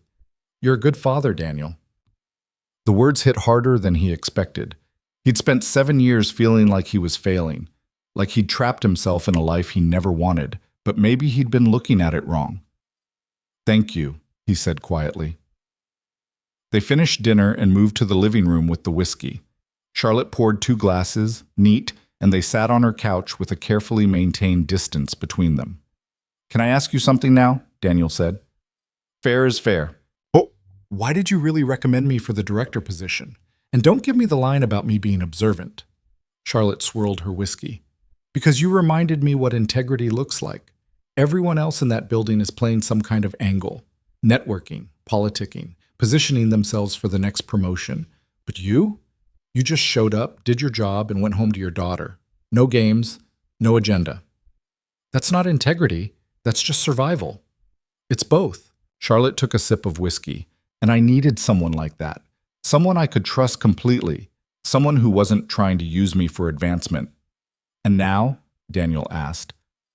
Now I'm hoping you might use me for something else entirely. The air between them shifted. Daniel set down his glass. Charlotte, I know this is complicated, she said quickly. I know there's risk involved, but I haven't felt this way about anyone in years, and I'm tired of pretending I don't feel it. Feel what? This. She gestured between them. Whatever this is. Connection. Chemistry. I don't know what to call it. Daniel moved closer, closing the distance. I feel it too. Good. Because I'm about to do something potentially stupid, and I'd like to know you're on board. What are you going to do? Charlotte set down her own glass and leaned in, her eyes searching his face. I'm going to kiss you, unless you tell me not to. Daniel's heart was hammering. Don't stop. She kissed him. It was soft at first, tentative, both of them testing boundaries. Then Charlotte's hand came up to his jaw, and Daniel forgot how to think. When they finally pulled apart, they were both breathing hard. Well, Charlotte said softly, that was... Yeah. They sat there for a moment, foreheads touching, neither quite willing to let go. I should probably go, Daniel said, though he made no move to stand. Probably. Charlotte's hand was still on his face. But you don't have to. I have to pick up Mia in the morning. What time? 8. Charlotte glanced at the clock. It was just past 9. That gives us 11 hours. Daniel smiled. Are you propositioning me, Ms. Vaughn? I'm suggesting we stop overthinking this and just see where it goes. She stood, extending her hand. What do you say? Daniel took her hand and let her pull him to his feet. I say yes. Daniel woke to sunlight streaming through unfamiliar windows and the smell of coffee. For a disorienting moment, he couldn't remember where he was. Then he felt the weight of Charlotte's arm across his chest and everything came rushing back. Saturday night, dinner, the kiss, everything that had followed. He turned his head carefully, not wanting to wake her. Charlotte was still asleep, her dark hair spread across the pillow, her face peaceful in a way he'd never seen when she was awake. She looked younger like this, unguarded. Daniel's phone buzzed on the nightstand. He reached for it slowly, extracting himself from Charlotte's arm as gently as possible. A text from Mrs. Chen. Mia's asking when you're coming home. No rush, but thought you'd want to know. Daniel checked the time. 7:23 a.m. He had 37 minutes before he'd promised to pick up his daughter. You're awake. Charlotte's voice was rough with sleep. She'd propped herself up on one elbow, watching him with a small smile. I have to get Mia, Daniel said apologetically. I know. I heard the alarm in your voice when you checked your phone. Charlotte stretched, the sheet slipping down. Coffee's on a timer. Should be ready. You made coffee before you went to sleep? I'm very prepared. She sat up fully, reaching for a robe draped over a nearby chair. Come on, I'll feed you breakfast before you turn back into a pumpkin. They moved through her kitchen in comfortable silence, Charlotte pouring coffee while Daniel found plates. She made scrambled eggs and toast, nothing fancy, but it tasted better than anything Daniel had cooked in months. This is weird, right? Daniel said finally. Good weird, but weird. Charlotte smiled into her coffee cup. A little. I don't usually do this. Have breakfast with employees you've promoted out of your department? Have breakfast with anyone. I'm not... She paused, searching for words. I don't let people into my space like this. Not often. Why me? Because you're not intimidated by me. Everyone else sees the suit and the title, and they forget there's an actual person underneath. Charlotte set down her cup. You see me. The real me. That's rare. Daniel reached across the table, lacing his fingers through hers. For what it's worth, I like both versions. The executive and the person who overcooks her eggs. These are not overcooked. They're a little rubbery. Charlotte threw a piece of toast at him. He caught it, laughing. The moment was so normal, so domestic, that it almost hurt. Daniel had spent 7 years eating breakfast alone, or with a 7-year-old who insisted on having chocolate chips in her cereal. This, sitting across from a woman who made him laugh and challenged him and kissed him like she meant it, felt like stepping into someone else's life. But it was his life, at least for right now. He left at 7:50, kissing Charlotte goodbye at her door like a teenager sneaking home after curfew. She tasted like coffee and something uniquely her, and Daniel had to physically force himself to walk away. Text me when you get home, Charlotte said. That seems backward. I'm supposed to text you. New rule. I make the rules now. Daniel smiled. Yes, ma'am. He made it to Mrs. Chen's apartment at exactly 8 o'clock. Mia was waiting on the couch, already dressed, her backpack beside her. You're late, she announced. I'm right on time. You're never exactly on time. You're always early. Mia squinted at him. You look different. I look the same. No, you look happy. It's weird. Mrs. Chen appeared from the kitchen, drying her hands on a towel. She took one look at Daniel and smiled knowingly. Good night? She asked innocently. Very good. Thank you for watching her. Any time. Mia was an angel, as always. Mrs. Chen handed him Mia's backpack. Same time next Saturday? Daniel felt his face heat. I don't know yet. Maybe. I'll keep my calendar open. Mia chattered the entire walk back to their apartment, talking about the movie she'd watched with Mrs. Chen and how Emma's birthday party had a real magician who'd made a rabbit disappear. Can we get a rabbit? Mia asked. We talked about this. We're starting with an apartment, then maybe a dog. But rabbits are smaller than dogs. Rabbits also need a lot of care. So do dogs. Daniel unlocked their apartment door, letting Mia bound inside. How about we table the pet discussion until after we move? When are we moving? I don't know yet. Soon. Can I have my own room? That's kind of the point of a bigger place. Mia pumped her fist in victory and disappeared into her current room to play. Daniel collapsed onto the couch, pulling out his phone. He texted Charlotte, "Made it home. Mia thinks I look weird." The response came quickly. Weird how? Happy, apparently. Is she wrong? Daniel smiled at his phone. No. Good. I'm happy too. We should do this again. The eggs or the other stuff? Both. Preferably in that order. Daniel was still smiling when Mia reappeared, dragging her art supplies. Can you help me with my project? She asked. We have to make a poster about our family. Daniel's smile faltered slightly. Family projects were always complicated. He never knew how to explain Ashley's absence in a way that didn't make Mia feel like she was missing something. Sure, Peanut. What do you want to include? You and me. And Mrs. Chen, because she's basically my grandma, and Uncle Greg, even though he lives far away. Mia started pulling out markers. And maybe your new friend. Daniel's heart skipped. What new friend? The one who makes you happy weird. You should put her on the poster too. I don't think that's what your teacher meant by family, Mia. Why not? Family is people who care about you. That's what Mrs. Chen says.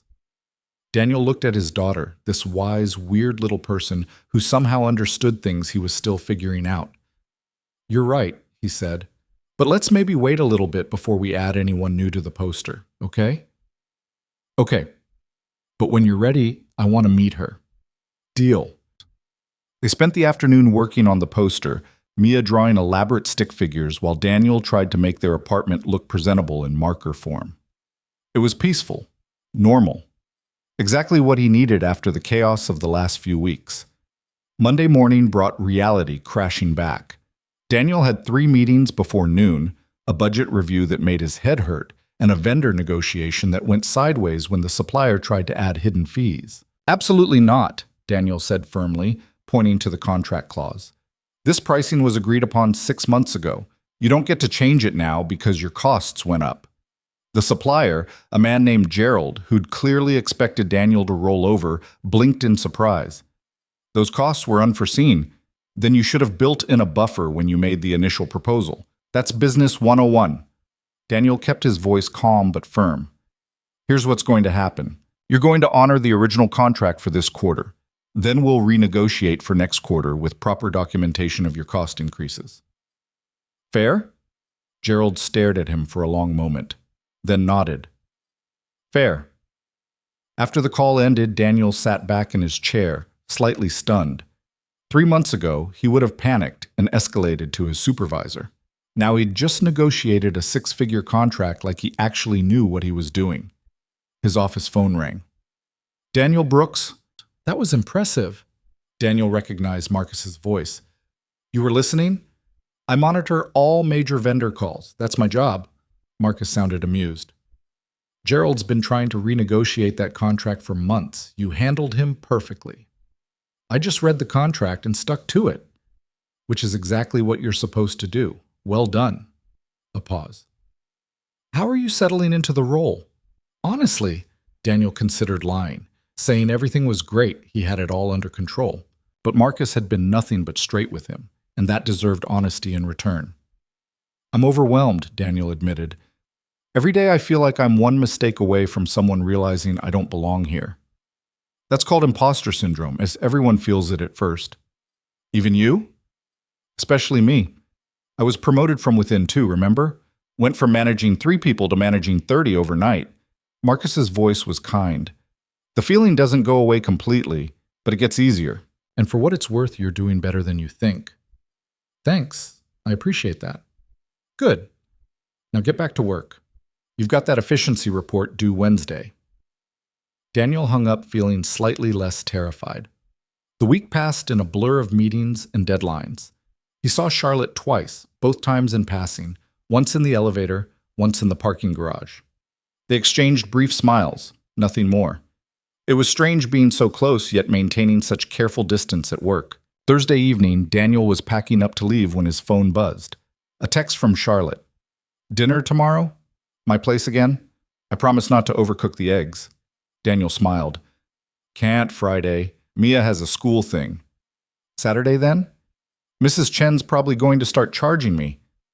Tell her I'll pay her myself. I miss you. Those 3 words made Daniel's chest tight. I miss you too. Saturday works. Good. 7 p.m. And Daniel? Yeah? Bring Mia. Daniel stared at his phone, reading the message 3 times to make sure he understood it correctly.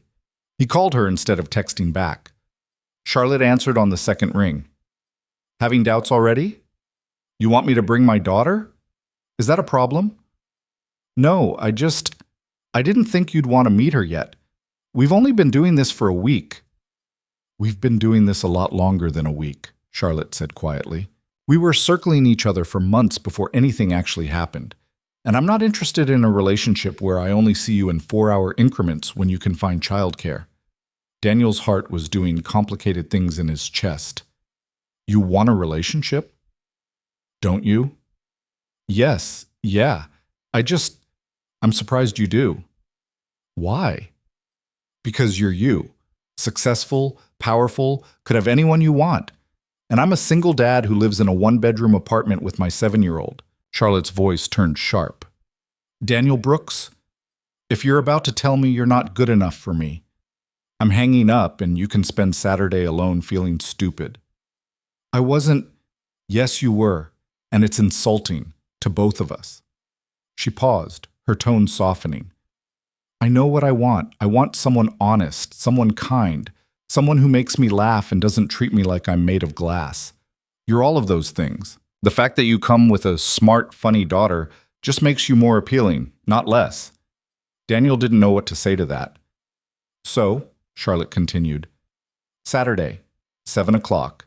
You, me, and Mia. I'll make something kid-friendly. Does she like pasta? She likes anything with cheese. Perfect. I can work with that. Charlotte? Yes? Thank you. For what? For not running when things got complicated. Daniel, things were complicated from the moment you sent me that text message. I'm used to it by now. They said goodbye and Daniel sat in his office for a long moment, processing what had just happened. Charlotte wanted to meet Mia. Charlotte wanted a relationship. Charlotte wasn't treating this like a casual thing that would fizzle out as soon as reality set in. This was real. Friday night, Daniel sat Mia down after dinner. Remember how we talked about my new friend? He said carefully. Mia looked up from her homework. The one who makes you happy weird? Yeah, her. She wants to meet you. Mia's eyes went wide. Really? Really? Tomorrow night. We're going to her place for dinner. Is she your girlfriend? Daniel hesitated. He and Charlotte hadn't actually put a label on anything, but hiding it from Mia seemed wrong. She was too smart for that. Yeah, he said. She is. Mia considered this. Does she know about Mom? She knows your mom isn't around. She knows it's just you and me. And she's okay with that? More than okay. She likes that about us. Mia smiled, a big, genuine smile that made Daniel's heart ache. Good. I can't wait to meet her. What's her name? Charlotte? That's a fancy name. Is she fancy? A little, but she's also nice. I think you'll like her. Does she like Harry Potter? I have no idea. Well, she should. Everyone should like Harry Potter. Mia returned to her homework. Can I wear my unicorn shirt? You can wear whatever you want. Saturday evening arrived too fast. Daniel dressed carefully, trying to look nice without looking like he was trying too hard. Mia emerged from her room in the unicorn shirt, jeans, and her favorite light-up sneakers. Do I look okay? She asked anxiously. You look perfect. They drove to Charlotte's townhouse in relative silence, Mia clutching a drawing she'd made of a rainbow and a cat. Daniel had tried to talk her out of bringing it, worried it was too presumptuous, but Mia had insisted. It's rude to go to someone's house without a present, she'd said firmly. Daniel couldn't argue with that logic. Charlotte answered the door wearing jeans and a simple blue sweater, her hair pulled back in a ponytail. She looked nervous, which Daniel found oddly comforting. Hi, Charlotte said, her eyes going to Mia. You must be Mia. I've heard a lot about you. Mia thrust out the drawing. I made this for you. It's a rainbow cat, because everyone likes cats and rainbows. Charlotte took the drawing, studying it seriously. This is beautiful. Thank you. I'm going to hang it on my fridge. Really? Really. Come on in. Dinner's almost ready. The evening was surprisingly easy. Charlotte had made mac and cheese from scratch, with breadcrumbs on top and bacon mixed in. Mia declared it the best mac and cheese she'd ever had and asked for seconds. They ate at the kitchen table, Mia dominating the conversation with stories about school and her friend Emma and the rabbit she was still lobbying for. Rabbits are a lot of work, Charlotte said diplomatically. They need special food and a big cage and lots of attention. That's what Dad said. Your dad's a smart guy. Mia beamed at that. After dinner, Charlotte pulled out a board game, something about building train routes across the country. Daniel had never played it, but Charlotte explained the rules patiently, and Mia picked it up immediately. I'm going to connect New York to Los Angeles, Mia announced, studying her cards. That's ambitious, Charlotte said, but I like your thinking. They played for almost 2 hours, Mia winning the first game and Charlotte winning the second. Daniel came in last both times, but he didn't care. He was too busy watching his daughter and his girlfriend laugh together over plastic trains and colored cards. At 9 o'clock, Mia started yawning. "Time to head home, Peanut," Daniel said. "But I'm not tired." "Yes, you are. You're yawning every 30 seconds. Mia yawned again, as if to prove his point, then scowled. Charlotte walked them to the door. Mia surprised everyone by hugging Charlotte goodbye. "Thank you for dinner," Mia said, "and for playing games with me. You're really nice." Charlotte looked like she might cry. "Thank you for coming. We'll do this again soon, okay?" "Okay." In the car, Mia was quiet for the first few minutes. Then, "I like her, Dad." "Yeah?" "Yeah, she's funny, and she doesn't talk to me like I'm a baby, and she's pretty." "She is pretty. Are you going to marry her?" Daniel nearly swerved into the next lane. "What? That's what people do when they're in love, right? They get married?" "Mia, Charlotte and I just started dating. That's way down the road, if it happens at all." "But you like her a lot." "I do. And she likes you, I can tell." "How can you tell?" "Because she looks at you the way you look at her, like you're both happy weird together." Daniel glanced at his daughter in the rearview mirror. When had she gotten so observant? "You're pretty smart for a 7-year-old, he said. "I know." They got home and Daniel tucked Mia into bed. She fell asleep almost immediately, exhausted from the evening. Daniel's phone buzzed as he was cleaning up the kitchen, a text from Charlotte. "She's wonderful. You did an amazing job raising her." "Thanks. She liked you too. Apparently we're happy weird together." "That's the best description I've heard yet." "Are you happy, Daniel?" He thought about it, about the promotion and the new responsibilities, and the fact that his life looked nothing like it had 6 weeks ago. "Yeah," he typed back. "I really am." "Good. Me too." The next few weeks fell into a pattern. Work during the day, where Daniel slowly stopped feeling like an imposter. Dinners with Charlotte twice a week, alternating between her place and restaurants Mia could come to. Weekends that were a careful balance of single-parent responsibilities and stolen moments with Charlotte when Mrs. Chen could watch Mia. It wasn't perfect. There were late nights when Daniel fell asleep reviewing contracts. Mornings when Mia complained about having to share her dad with someone else. Moments when Charlotte's work pulled her away for days at a time, and they could only talk in brief phone calls. But it worked. Daniel was reviewing quarterly projections one afternoon when Marcus appeared in his doorway. "Got a minute?" Marcus asked. "Sure, what's up?" Marcus closed the door and sat down. "I need to talk to you about something. It's sensitive." Daniel's stomach dropped. This was it. They'd figured out he was dating Charlotte, and it was a conflict of interest, and he was going to lose everything. "Okay," he said carefully. "The company's expanding, opening a new regional office in Atlanta. We need someone to head up operations there. Someone smart, organized, capable of building a team from scratch." Marcus leaned forward. "I recommended you." Daniel stared at him. "You what?" "It's a massive opportunity. VP-level position, significant raise, relocation package. You'd be running the entire operations division for the Southeast region." "Marcus, I've been in this role for 2 months, and you've excelled at it. The vendor contracts you've renegotiated alone have saved us over $1 million. You see problems before they become crises. You're exactly what we need." Daniel's mind was racing. VP level, Atlanta, starting over in a new city. "When would this be?" he asked. "Position starts in 3 months. You'd need to relocate by midsummer." 3 months. Mia would have to change schools, leave her friends, leave Mrs. Chen, the only grandmother figure she'd ever known, and Charlotte. He'd have to leave Charlotte. "Can I think about it?" Daniel asked. "Of course. Take a week." "But Daniel?" Marcus stood. "Opportunities like this don't come around often. Don't let fear hold you back from something great." After Marcus left, Daniel sat at his desk staring at nothing. This was everything he should want. A promotion that would set him up financially for years. A chance to prove he could lead, not just follow. But it meant leaving everything he'd just built. He texted Charlotte. "Can you talk?" She called immediately.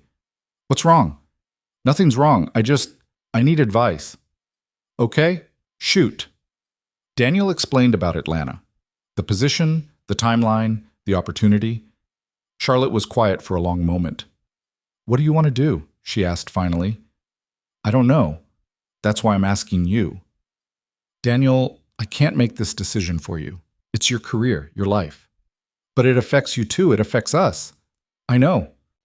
Her voice was steady, but he could hear the emotion underneath. But if I tell you not to take it and you stay, you'll resent me eventually. And if I tell you to take it and you go, we're over.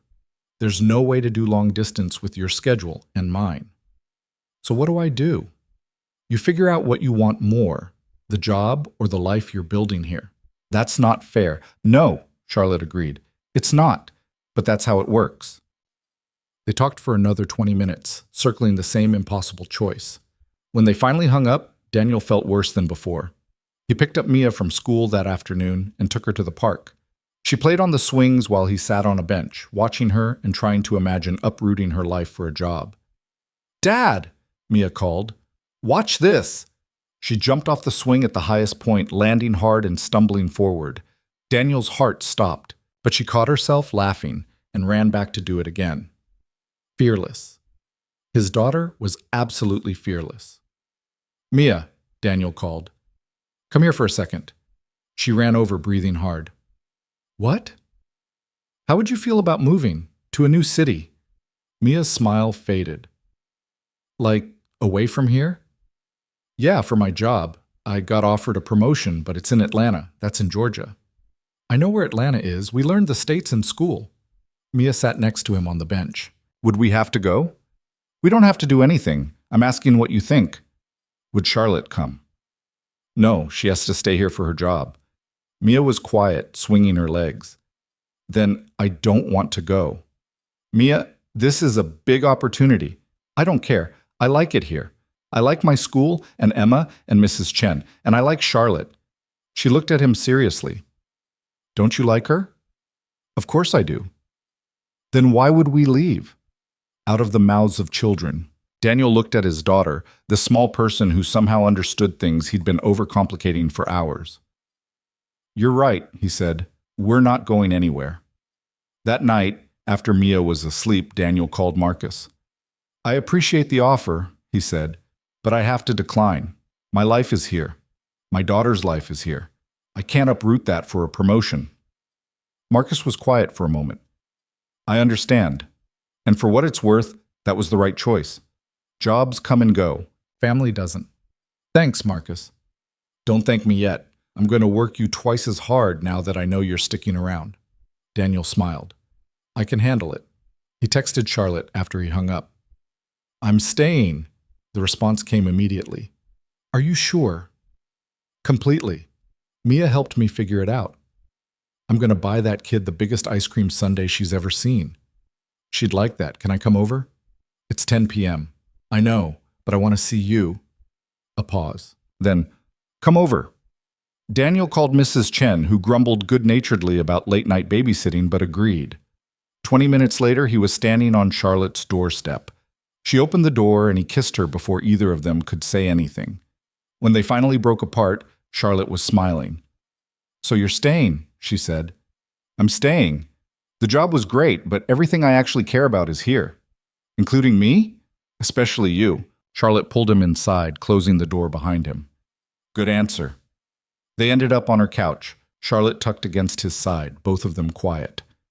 "I was terrified you'd take it," Charlotte admitted. "I know I said you had to make your own choice, but I was absolutely terrified." "Would you have asked me to stay?" "No. That wouldn't have been fair to you." "But you wanted to." "So badly." Charlotte tilted her head to look at him. "This thing between us, Daniel, it's real. It's important.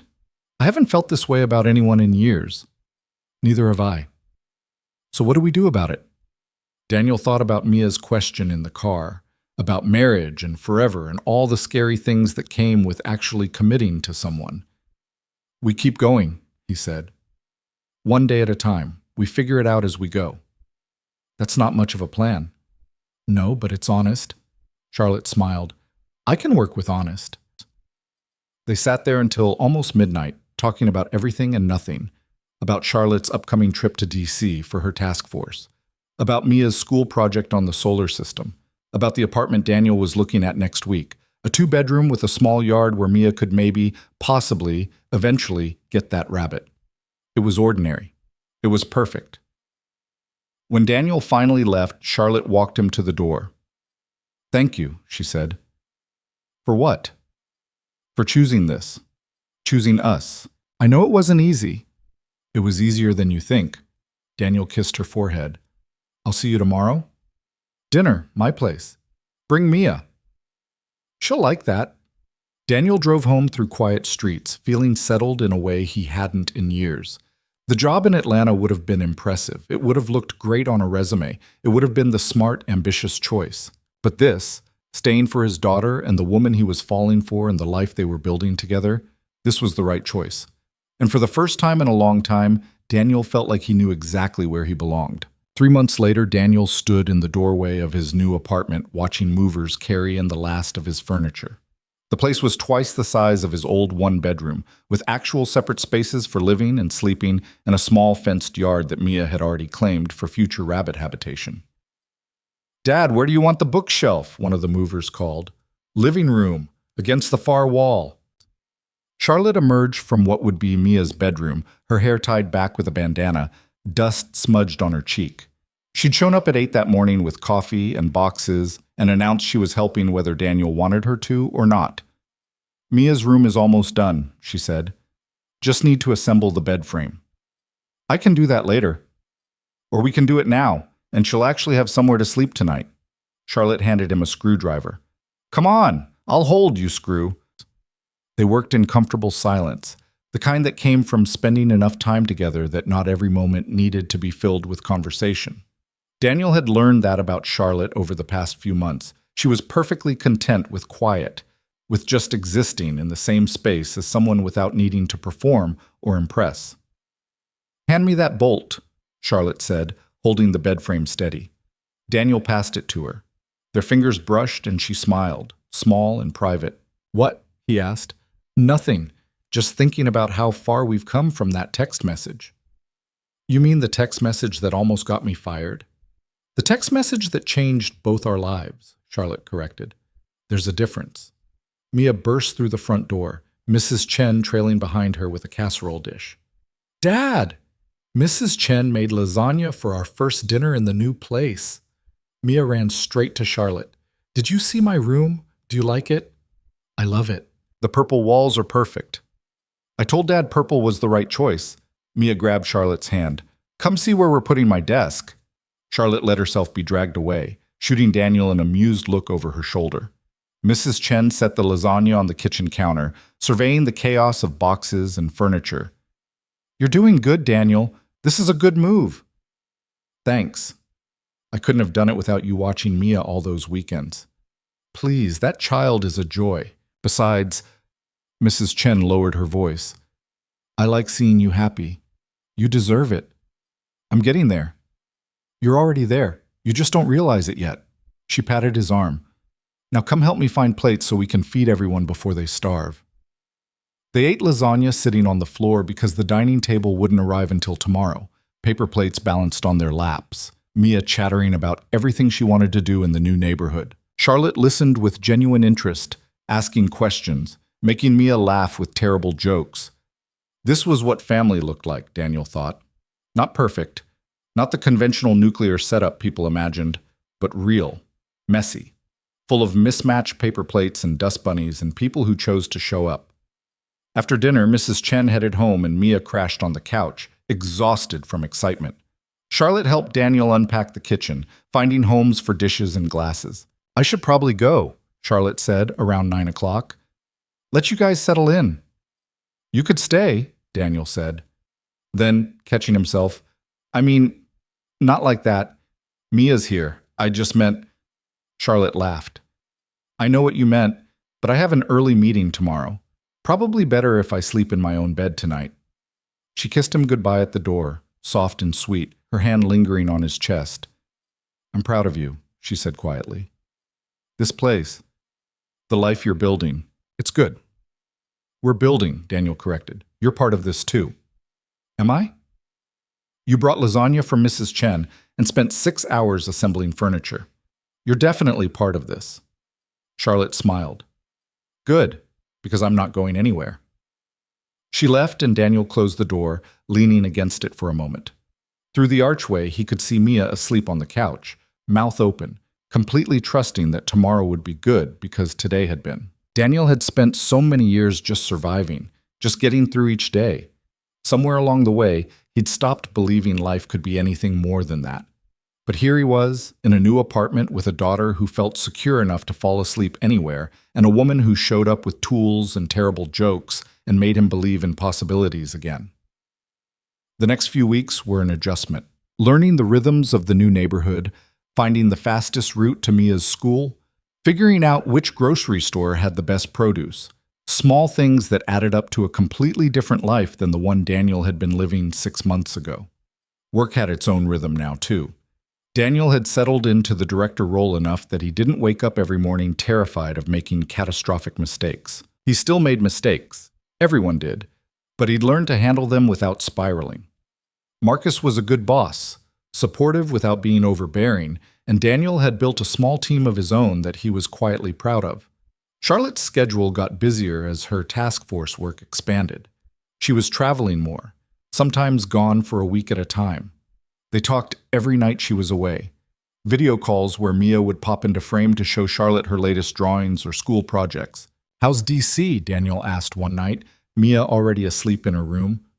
Charlotte looked exhausted on the screen. Long. Lots of meetings where people talk in circles without actually saying anything. Sounds thrilling. It's necessary. We're implementing real changes, but it's slow. She shifted, getting more comfortable on her hotel bed. "I miss you, both of you." "We miss you too. Mia asked this morning when you're coming back." "Friday, and I'm taking the whole weekend off." "No meetings, no emails, nothing." "Big plans?" "I was thinking maybe we could do something together. The three of us. Go somewhere." Daniel felt warmth spread through his chest. "Like what?" "There's a state park about 2 hours north, hiking trails, a lake." Mia mentioned she'd never been camping. "Because I've never taken her camping. I don't know the first thing about camping." Charlotte grinned. "Good thing I was a Girl Scout then." "You were a Girl Scout?" "Eagle Scout, actually. I can start a fire with 2 sticks and identify 17 different types of trees." Daniel laughed. "Now I'm imagining tiny Charlotte in a uniform selling cookies." "I was terrifying at cookie sales, hit every quota." Charlotte's expression softened. "So what do you say? Want to let me teach you and Mia how to sleep in a tent and cook over a campfire?" "Absolutely." That Friday, Charlotte showed up at their apartment with a borrowed tent, sleeping bags, and enough camping gear to supply a small expedition. Mia was vibrating with excitement. "Are we really going to sleep outside?" she asked for the 100th time. "Really, truly," Charlotte confirmed. "Ever seen stars without city lights in the way?" "No." "Then you're in for a treat." They drove north, Daniel behind the wheel while Charlotte navigated and Mia peppered them with questions from the back seat. The park was beautiful, dense forest giving way to a crystal-clear lake. Charlotte had reserved a campsite right on the water. "Okay, team," Charlotte said as they unloaded the car. "First rule of camping, set up shelter before you do anything else. Because if it gets dark or starts raining, you want to already have somewhere to go." She walked them through setting up the tent, patient when Mia got the poles confused, encouraging when Daniel couldn't figure out how the rainfly attached. "You're doing great," Charlotte said. "Most people give up and go to a hotel their first time." "Is that what you did?" Mia asked. "Absolutely not. I was determined to prove I could do it." Charlotte hammered in the last stake. "Also, my dad would have been disappointed if I quit, and I hated disappointing my dad." It was the first time Daniel had heard her mention her father. He filed it away as something to ask about later, when Mia wasn't listening. They spent the afternoon hiking, Charlotte pointing out different plants and animal tracks. Mia found a salamander under a log and insisted on carrying it until Charlotte gently explained it needed to stay in its home. "But I want to keep it," Mia protested. "I know, but some things aren't meant to be kept. They're meant to be appreciated where they are and then let go." Charlotte crouched down to Mia's level. "Like that salamander needs its forest, you need your home. You wouldn't want someone to take you away from your dad and your room and everything you love, right?" Mia thought about this, then carefully returned the salamander to its log. Daniel watched the exchange, struck by how naturally Charlotte navigated the conversation. She didn't talk down to Mia or brush off her feelings. She just treated her like a person whose opinions mattered, which was exactly what Mia needed. That night, Charlotte showed them how to build a proper campfire, explaining about kindling and airflow and fire safety. They roasted hot dogs and marshmallows, Mia getting more marshmallow on her face than in her mouth. When full darkness fell, the stars came out. Daniel had seen stars before, obviously, but not like this. Not in such impossible numbers that the sky looked more white than black. Constellations so clear he could actually trace them. "Whoa," Mia breathed. "Pretty cool, right?" Charlotte pointed upward. "That's the Big Dipper. And if you follow those two stars on the end, they point to Polaris, the North Star." "Why is it special?" Mia asked. "Because it doesn't move. Every other star circles around the sky as the Earth turns, but Polaris stays in the same spot. So if you're ever lost, you can find north by finding that star." Mia was quiet for a moment. Then, "How do you know which way is the right way if you're lost?" Charlotte considered the question seriously. "I think the right way is usually the one that takes you home, or the one that takes you toward the people you love." She glanced at Daniel as she said it, and something passed between them in the firelight. They put Mia to bed in the tent around 9. The sound of the lake lapping at the shore lulling her to sleep almost immediately. Daniel and Charlotte sat by the dying fire, shoulders touching, watching the embers glow. "Thank you for this," Daniel said quietly. "She's going to remember this weekend for the rest of her life." "So am I." Charlotte leaned her head on his shoulder. "Can I tell you something?" "Anything." "I was engaged once, about 5 years ago, to a man named Robert who worked in finance. Very successful, very ambitious. Everything looked perfect on paper." Daniel stayed quiet, letting her find her words. "But it wasn't perfect. He wanted me to be a certain kind of woman, the kind who threw dinner parties and didn't work late and made his career the priority. And I tried. I really tried to be that person because I thought that's what love meant. Compromise, sacrifice." Charlotte stared into the fire. "But I was miserable. And so was he, because I could never quite be what he wanted, so I called off the wedding 3 months before it was supposed to happen." "That must have been hard." "It was devastating. Everyone thought I was crazy, throwing away a perfectly good relationship because I was too stubborn to compromise. My mother didn't speak to me for a year." Charlotte turned to look at Daniel. "But I wasn't being stubborn. I was being honest. And I learned that the right person doesn't ask you to be someone else. They just let you be yourself." "Is that what this is?" Daniel asked. "Me letting you be yourself?" "It's both of us letting each other be ourselves. You don't expect me to be anything other than who I am, and I don't expect you to be anything other than a great dad who happens to also be smart and kind and makes me laugh." She smiled. "It's the easiest relationship I've ever had." "Which is funny because it should be the most complicated." "Why should it be complicated?" "Because you have a child. Because we work for the same company. Because there's 100 reasons this shouldn't work." Charlotte laced her fingers through his. "But it does work. Because we're honest with each other. Because we don't play games or try to be something we're not." Daniel kissed her, soft and slow, tasting marshmallow and smoke and something that felt like forever. When they finally pulled apart, Charlotte was smiling. "What?" Daniel asked. "I love you. I should probably tell you that." Daniel's heart stopped. Started again, raced forward. "I love you too," he said. "I have for a while. I was just scared to say it." "Why?" "Because it makes it real. It makes it something that can be lost." Charlotte cupped his face in her hands. "Everything can be lost, Daniel. That's not a reason not to love it while you have it." They sat there for a long time, the fire burning down to ash, the stars wheeling overhead. Eventually they crawled into the tent, careful not to wake Mia, and fell asleep wrapped around each other with the sound of the lake singing them into dreams. The next morning, they woke to Mia bouncing on their sleeping bags, demanding pancakes. Charlotte showed them how to cook on a camp stove, letting Mia flip the pancakes even though half of them ended up misshapen. They packed up after breakfast, Mia complaining that she didn't want to leave. But the drive home was peaceful, Mia falling asleep in the back seat, Charlotte and Daniel talking quietly about everything and nothing. "I meant what I said last night," Charlotte said as they pulled into the city. "About loving you, I meant it too. Good. Because I'm all in on this. Whatever this is, wherever it goes, I'm in. Daniel reached across the center console, finding her hand.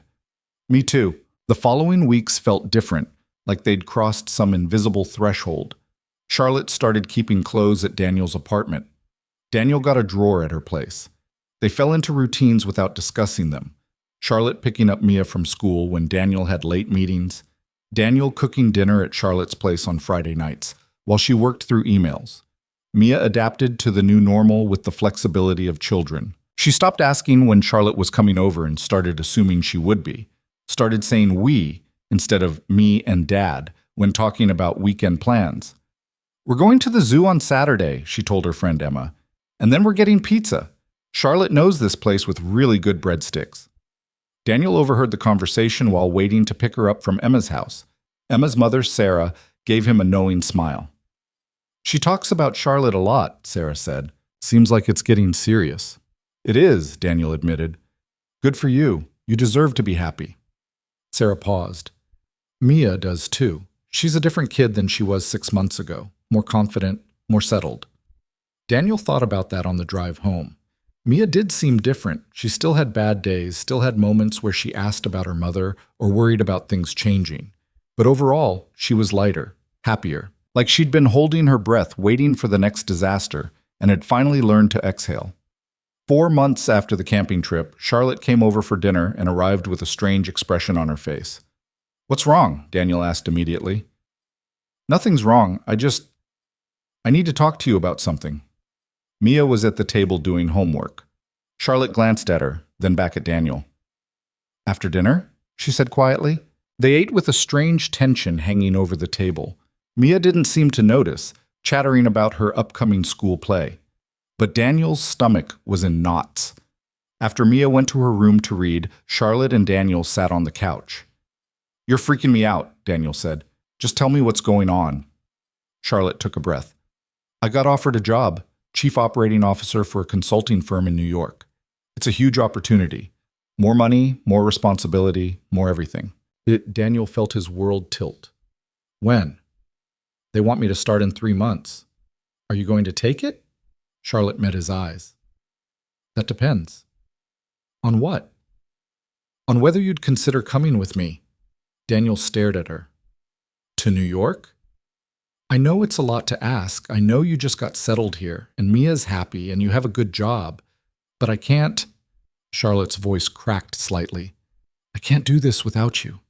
I don't want to do this without you. So I need to know if there's any universe where you'd be willing to start over somewhere new. Daniel's mind was racing. New York, a completely different city, different schools, different everything. Uprooting Mia again just when she'd found stability. But also, Charlotte, a future together, not just weekends and dinner dates, but an actual life. I need to think about it, he said finally, and I need to talk to Mia. Of course, take all the time you need. Charlotte stood. I should go, let you process. Charlotte, wait. Daniel caught her hand. I'm not saying no. I'm saying I need time. She nodded, but he could see the fear in her eyes, the worry that this was the beginning of the end. After she left, Daniel sat on the couch for a long time, staring at nothing. Eventually, Mia emerged from her room. Is Charlotte okay? She looked sad. She got a job offer in New York. Mia climbed onto the couch next to him. Is she moving? Maybe. I don't know yet. Would we go with her? Daniel looked at his daughter. Would you want to? Mia was quiet, thinking. I like it here. I like my school and my friends. But I like Charlotte more. She looked up at him. Are you going to marry her? Why does everyone keep asking me that? Because you love her, and she loves you. That's what people do. It's not that simple, Peanut. Why not? Good question. Good. Why wasn't it that simple? Daniel thought about the camping trip, about Charlotte teaching Mia to build a fire and identify stars. Thought about lazy Sunday mornings making pancakes. About the way Charlotte looked at him like he was someone worth looking at. Thought about Mia asking when Charlotte was coming over, assuming she would be part of their plans. This wasn't about geography. It was about family. About choosing to build something together even when it was hard. You're right, Daniel said finally. It is that simple. The next morning, Daniel called Marcus and asked for a meeting. He explained about Charlotte's job offer, about the possibility of relocating. "I'd hate to lose you," Marcus said, "but I understand. Family comes first. I don't have another job lined up yet. I'd be moving on faith that I could find something." Marcus smiled. "You're a smart guy with an excellent track record. You'll land on your feet." He paused. "And for what it's worth, I think you're making the right choice. Charlotte's special. Don't let her get away." That evening, Daniel took Mia to Charlotte's place. He'd texted her earlier. "We need to talk, all three of us." Charlotte looked nervous when she opened the door. "Hey, come in." They sat in her living room, the same room where Daniel had first kissed her, where they'd shared whiskey and awkward confessions, and slowly built something real. "I talked to Mia," Daniel said, "and I talked to Marcus, and I spent about 12 hours thinking through every possible scenario." Charlotte's hands were clenched together. And? And the answer is yes. "We'll come with you to New York." Charlotte's face transformed. "Really?" "Really, on one condition." "Anything." Daniel pulled a small box from his pocket. It wasn't fancy. He'd bought it yesterday at a jewelry store in the mall. Something simple and elegant that reminded him of Charlotte. He opened it, revealing a silver ring with a single small diamond. "Marry me," he said. "Not because we're moving to New York or because Mia keeps asking about it. Marry me because I love you and I want to build a life with you, a real life, the messy, complicated, beautiful kind." Charlotte was crying. "Yes, of course, yes." Mia whooped and jumped on the couch. I told you that's what people do when they're in love." Charlotte was laughing and crying at the same time. Daniel slipped the ring on her finger and kissed her while Mia made gagging noises in the background. "This is insane," Charlotte said, holding up her hand to look at the ring. "We're engaged. We're moving to New York. This is completely insane."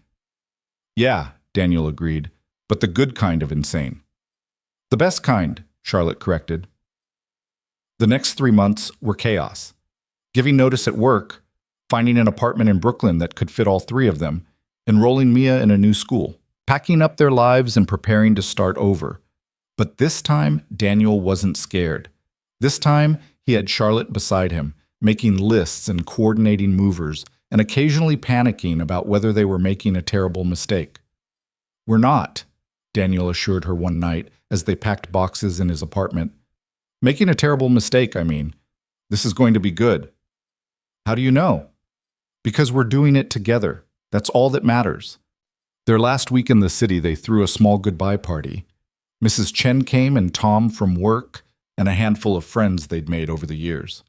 Charlotte's assistant Diane brought a bottle of champagne.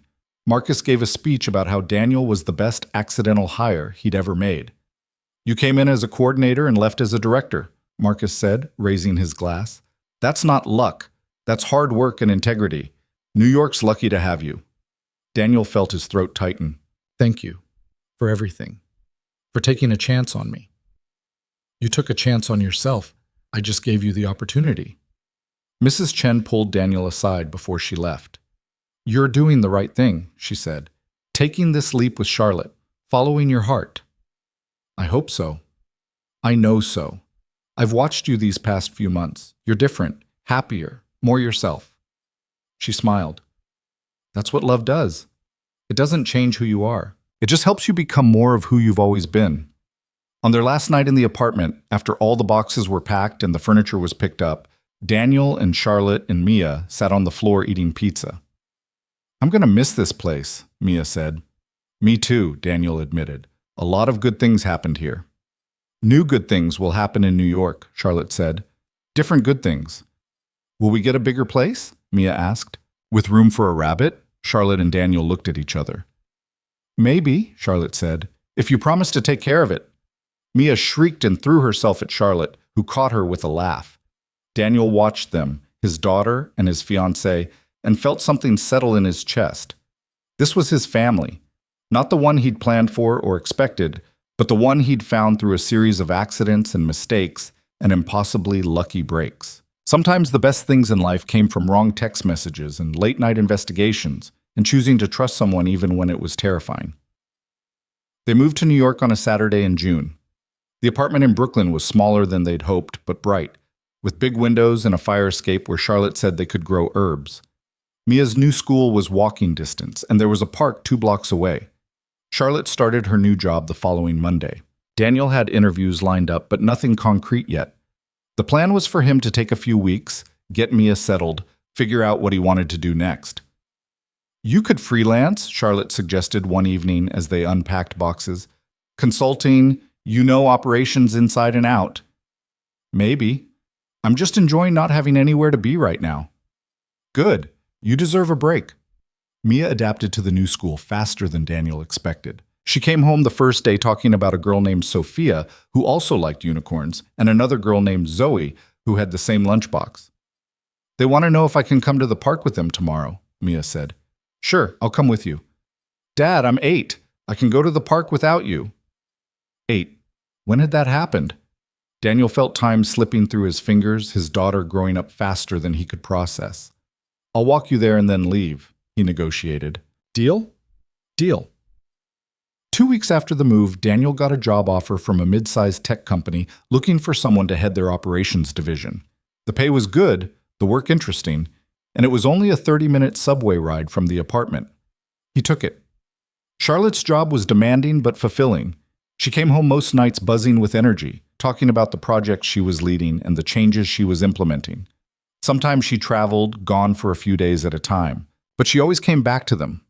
They got married in September, a small ceremony in Central Park with just close friends and family. Mia was the flower girl, wearing a purple dress she'd picked out herself.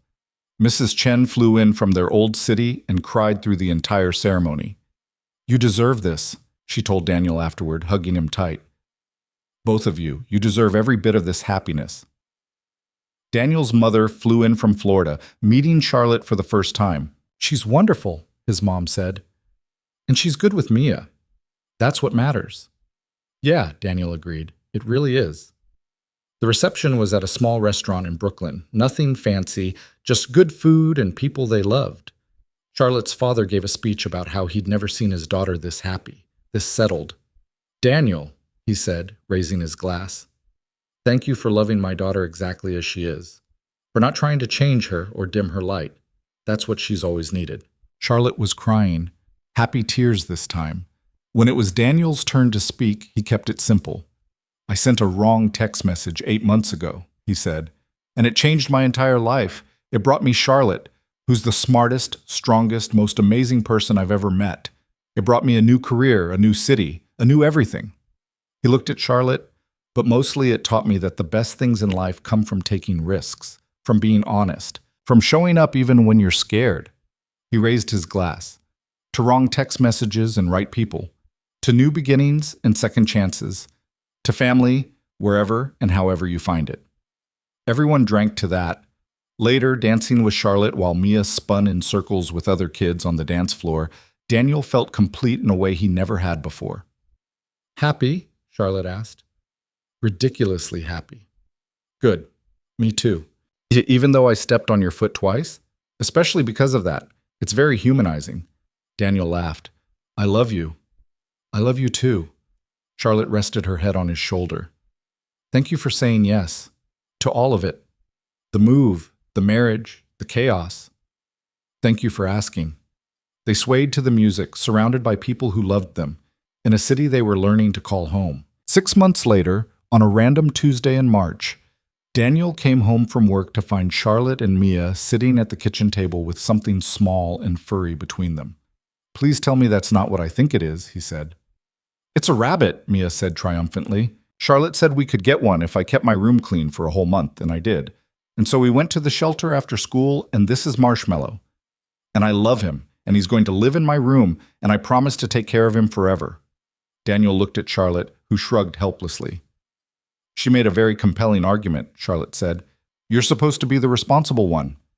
"I am being responsible. We got a habitat and food and everything the shelter recommended. This is very responsible rabbit ownership." The rabbit, Marshmallow, wiggled his nose. Mia scooped him up carefully, beaming. "Isn't he perfect?" she asked. Daniel sighed, but he was smiling. "Yeah, Peanut, he's perfect." That night, after Mia was asleep with Marshmallow in his new habitat beside her bed, Daniel and Charlotte sat on their fire escape looking out at the Brooklyn skyline. "We have a rabbit," Daniel said. "We have a rabbit," Charlotte agreed. "And a daughter. And each other." Daniel pulled her closer. "How did we get here?" "You sent a wrong text message. I didn't fire you. We solved a corporate espionage case together." Charlotte counted on her fingers. "You turned down a promotion to stay with me. I asked you to move across the country. You proposed. We got married. And now we have a rabbit named Marshmallow." "When you say it like that, it sounds insane." "It is insane. Best decision I ever made." Daniel kissed her, slow and sweet, the city humming around them. "You know what the crazy part is?" he said. "I spent so many years thinking I had to have everything figured out, had to have a plan, had to know exactly where I was going, but all the best things in my life came from not having a plan, from just being open to whatever happened next." "That's not crazy. That's life." Charlotte smiled. "You can't plan for the good stuff. You just have to be brave enough to recognize it when it shows up and hold on to it." "Is that what we're doing? Holding on to the good stuff?" "That's exactly what we're doing." They sat there for a long time, watching lights flicker on in apartment windows, listening to the distant sound of traffic and sirens and the million small noises that made up a city at night. Daniel thought about the logistics coordinator who'd been too scared to dream bigger, about the single dad who'd thought his life was settled, small, unremarkable, about the man who'd sent a wrong text message and accidentally changed everything. That man was gone now, replaced by someone braver, someone who'd learned that risk and reward were two sides of the same coin, someone who'd figured out that the scariest leaps often led to the softest landings. "I'm glad I sent that text," Daniel said quietly. Charlotte laced her fingers through his. "Me too." Inside, through the window, they could hear Mia talking to Marshmallow, telling him stories about her day. The sound of a child who felt safe enough to be silly, loved enough to be herself. "We did good," Charlotte said. "Yeah," Daniel agreed. "We really did."